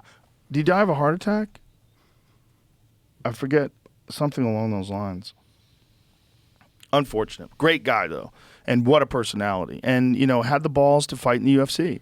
I mean, took a chance and, decided, like, the UFC said, we'll hire you, we'll take you in, but we want you to go through the Ultimate Fighter, which is their proving ground. So they have, these guys live in a house together and fight. And so. And he won that. Yeah. No, Wow. no, he didn't Oh, win he didn't the win it? Ultimate Fighter. No, he wound up losing to Big Country. This guy, Roy Nelson, who took him down, got on top of him, put him in a crucifix, and just punched him in the face until the referee stopped it. No shit. It just was grappling wasn't up to par. But that's, specialist stuff. Yeah. Yeah. Before we wrap up, do you want to talk a little bit about DeSantis? Because I know you're kind of a fan of him, right? Well, sure. Okay. Yeah. So I'm kind of a fan of what he did with COVID. Mm-hmm. I'm kind of a fan that he looked at the reality of who the disease was hurting, and he said we need to protect our vulnerable people, but we don't want to destroy our economy. And he allowed people to make their own choices, and it turned out to be correct. now, what's interesting, I don't know if you saw this the other day, but Trump started going after DeSantis on COVID. Yes. And he was saying like, "Pff, bro, we shut down the beaches, bro." Yeah, I know. Which is kind of funny Well, because Trump very- was involved in at least partially shutting down the country in course. a sense. So he goes after Yeah. DeSantis over it. Well, he's playing politics, Yeah. So that's your big thing that you like about him is Yes. he was a little more live and let live on the COVID stuff. Well, he didn't take away people's freedom. Yeah. And I felt like there was a lot of people that were overreaching. And Well, certainly you were in LA at the time, right? Exactly. Yeah. That was my response because LA was horrific in their Well, you said overreach. they've even banned outdoor dining. Yes, for Yeah. no reason. When there was already no evidence. That No outdoor, evidence. Yeah. And yeah. my friend who worked for the state, who worked in it's actually my friend's brother, who worked for the state in their COVID, whatever the fuck it was, whatever they called the organization, where they were determining what the laws were. He brought up, like, why are we banning outdoor dining? There's no evidence that shows that it's transmitted that way. And the woman who he was working with said it's for the optics. Shutting down all these businesses in a time where they were already struggling. I mean, California or San Francisco, I'm sure San Francisco as well, but LA lost something in the neighborhood of 75% of their restaurants during this time. That's crazy. Yeah. And then Newsom was caught at that restaurant at the same Yeah. time they It's- said he wasn't even outdoor dining. He was indoor dining. None of Yeah. those people lost any money by shutting people's businesses down. That's part of the problem, is that their financial situation was unaffected by these decisions that they made. And Yeah. these decisions that they made, it was the first time in my life where I realized how important it is what your mayor and your government do. And when you have a government and a mayor and a governor that can decide to shut businesses down arbitrarily, gyms, the places where people can be the most healthy, they decided to do these things that radically affected people's lives, and it turned out they were wrong. And that's what I liked about DeSantis, that he looked at when they opened up the state and he was being roundly criticized. He said, we have to protect our most vulnerable. We have to protect our elderly. We got to get them vaccines. We got to do this. But everybody else, you should be able to make your own decisions. Yeah, I definitely understand that aspect of it because when the data came in on how different states were affected, it seemed to be the case that states that were a little bit more lax with those sorts of things fared just the same as the ones that were Yes. really cracking down hard. So I But they understand didn't that. fare as bad economically. They did much better economically in those other Yeah, states. and I mean, I also, to his credit, he did the monoclonal antibody, Yes. like free little If clinics. you're going to run into, I got to pee again, unfortunately. Okay, go So let's ahead. do We'll one more continue time this. and then we'll wrap this All up. right, you got 'cause it. We're already like 3.5 hours Yeah. in, right? Better? Yes. It's good to be hydrated, but it's bad to have to Yeah. pee when you're doing podcasts. I'm proud of myself that I peed less than Joe Rogan in the podcast, and you're the expert. You're the bladder Yeah. person. Yeah, well, I did my blood work recently, and I found out I was dehydrated. So you got to drink more water. Okay. So yeah. I've been drinking a shitload of water. Yeah, I feel like that's actually Electrolytes. common that people don't drink as much as they should. You know what Yeah, I mean? That's kind of generally common. I'm good about it, but this one time where I got my blood work done, I just left. I didn't even know I was going to get my blood work done that day, so I left from the sauna and went there, which I think Oh. probably affected it. Absolutely. For sure. No doubt about that. But still, it's enough to me to go, well, I didn't even know that I was dehydrated. All right, I got to up my... Yeah. Yeah, no, that's for sure. Right thing. Anyway. DeSantis. So, because I know you were also a fan of Bernie, Yes. and they're like polar opposites in Yeah. terms of the rest of their Well, policies. I'm a fan of him for different reasons. Right, you yeah. know? But I know you said that you thought he would make a good president, and there's a bunch of things about him that I think would probably change your opinion on it. Like, for example, he thinks weed should stay illegal because it smells bad. Is that really his opinion that Yeah. it smells bad? He said it Does smells, he not know about quote, edibles? putrid, and he wants it to stay banned because of that. Oh, that's hilarious. Yeah. Is that really his Yeah. rationalization? Jamie, if you want, you could pull that up. Yeah, that's what it says here. But it's legal in Florida, or medically. It says marijuana should remain criminalized because of its putrid odor. Polling compiled by the University of North Florida showed that most Floridians want the adult use of marijuana to be legal in the Sunshine State. That's certainly not the case. In fact, under state law, the possession of up to 20 grams of cannabis is punished by a $1,000 fine and up to a year in prison. Possession of greater amounts is a felony. So what has he said? What I don't like about it is if you go to some of these places that have done it, the stench when you're out there, I mean, it smells so putrid. I want people to be able to breathe freely. Well, that's silly. Yeah. But that's also like I want to know the context. I mean, that's a quote. The smell of marijuana. DeSantis demurs on marijuana legalization, but can't stand the dank stank. Well, okay, you don't have to like the smell. You know, I mean, that doesn't necessarily mean that's why he wants it illegal. He just doesn't like the smell. A lot of people don't like the smell. But it's not legal there recreationally, right? No, not yet. No? No. It's not legal here either. Would he sign the bill is the question, you know? And it seems to me like he would, because he's a social conservative by and large, you know? Like that's his perspective. Another one is they had a vote in Florida, a direct vote on raising the minimum wage during the 2020 election. And so Trump won the state, but 60% of Florida voters voted for a minimum wage increase. They wanted to make it 15. And leading into that, DeSantis said, don't do that. I'm against doing that. Did he have a rationalization? I mean, I didn't see if he did, but just the fact he's against it was a strike against him in my mind. But it did. The voters voted for it, and that is the law. So, because they had the direct vote, and I don't know if he has any legal recourse, so it's becoming law. But he told them don't vote for it. So that was a big issue. Because I know you're a fan of legal weed, you're a fan of raising the minimum wage. Yeah. He's also a big Wall Street guy. I mean, a lot of these Republicans, you don't have to look too far under the surface to find out they're all playing the same game. He took $20 million from Wall Street. He did $5.7 billion in tax cuts and giveaways to corporations. Apparently, 99% of companies in Florida pay no corporate income tax. So it's one of the states that corporations go to sort of, you know, it's a field day over there. And remember, he was feuding with Disney. Remember when he was feuding with Disney? And he was like, you know, you guys are fucking woke and this has got to stop. But he let them keep a $578 million tax break at the same time. And at that same time, he also did a $1 billion tax hike on regular Floridians with a new sales tax.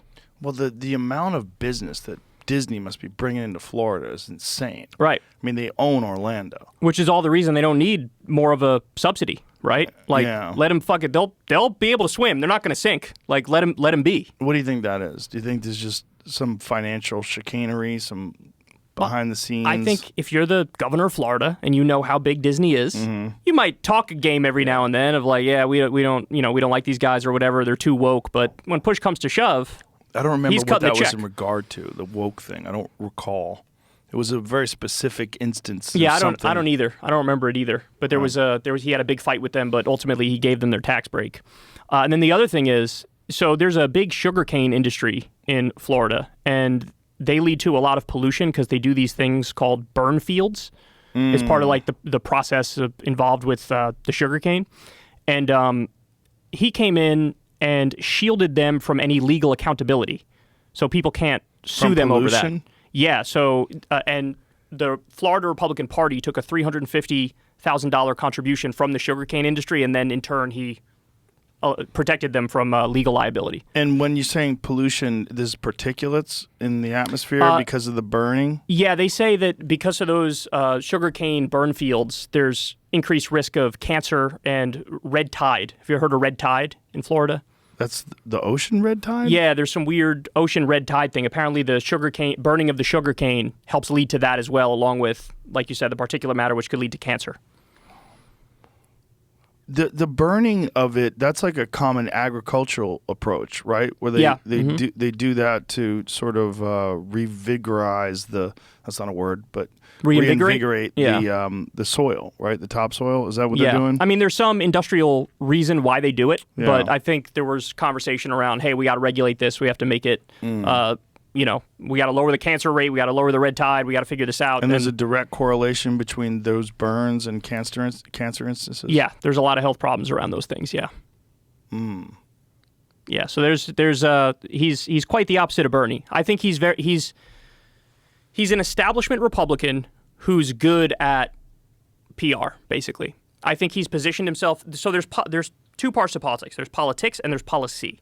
On the politics front, I think he's actually plotted his way around brilliantly, where, he is the heir apparent to Donald Trump, and there's a chance he could even beat Donald Trump in a Republican primary.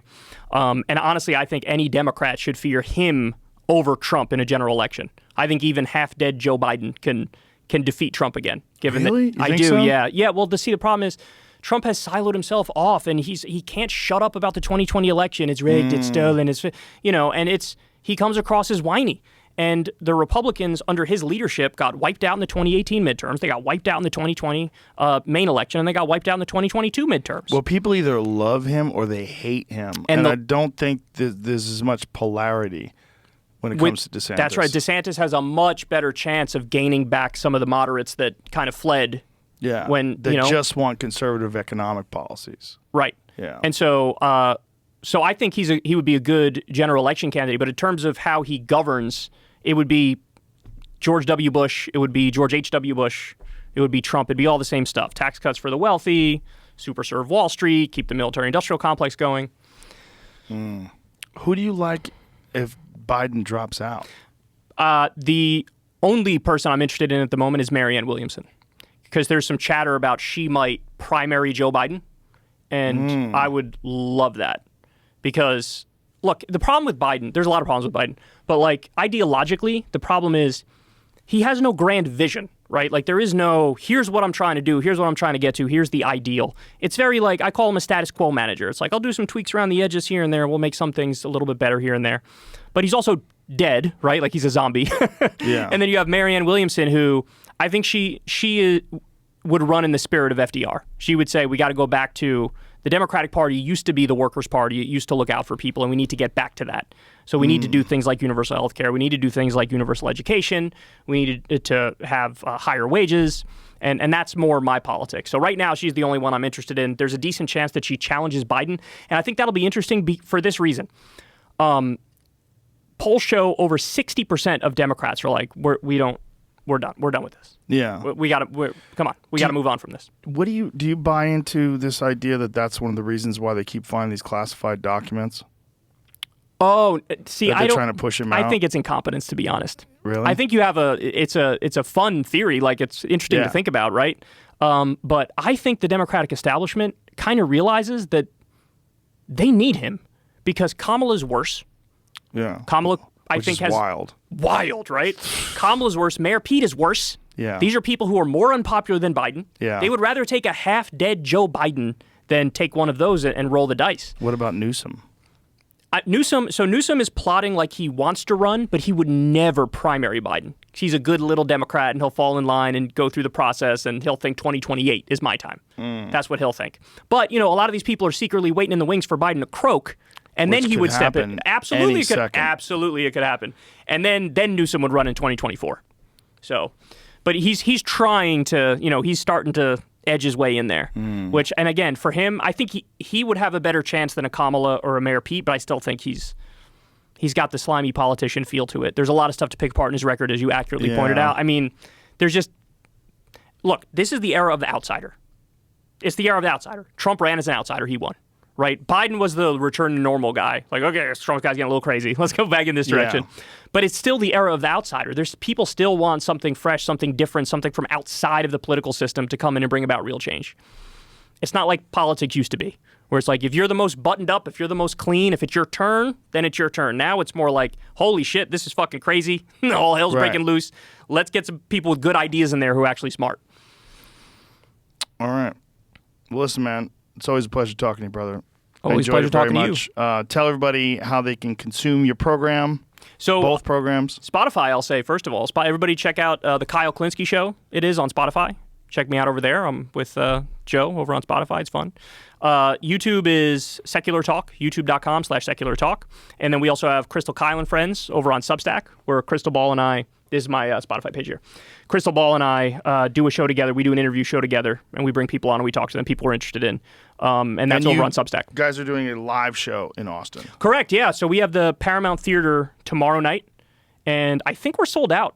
We might have maybe a couple tickets left, but if you're in the Austin area, come to the Paramount Theater tomorrow. Well, they're going to get this tomorrow, so that would be Today. Friday, February 3rd. So Correct, it'd be tonight. Yes, tonight. So it's going to be myself, Sagar, Crystal, and then Marshall. And it'll be fun. We got some stuff we're lined up for a debate. We enjoy sparring, going back and forth on some stuff. Beautiful.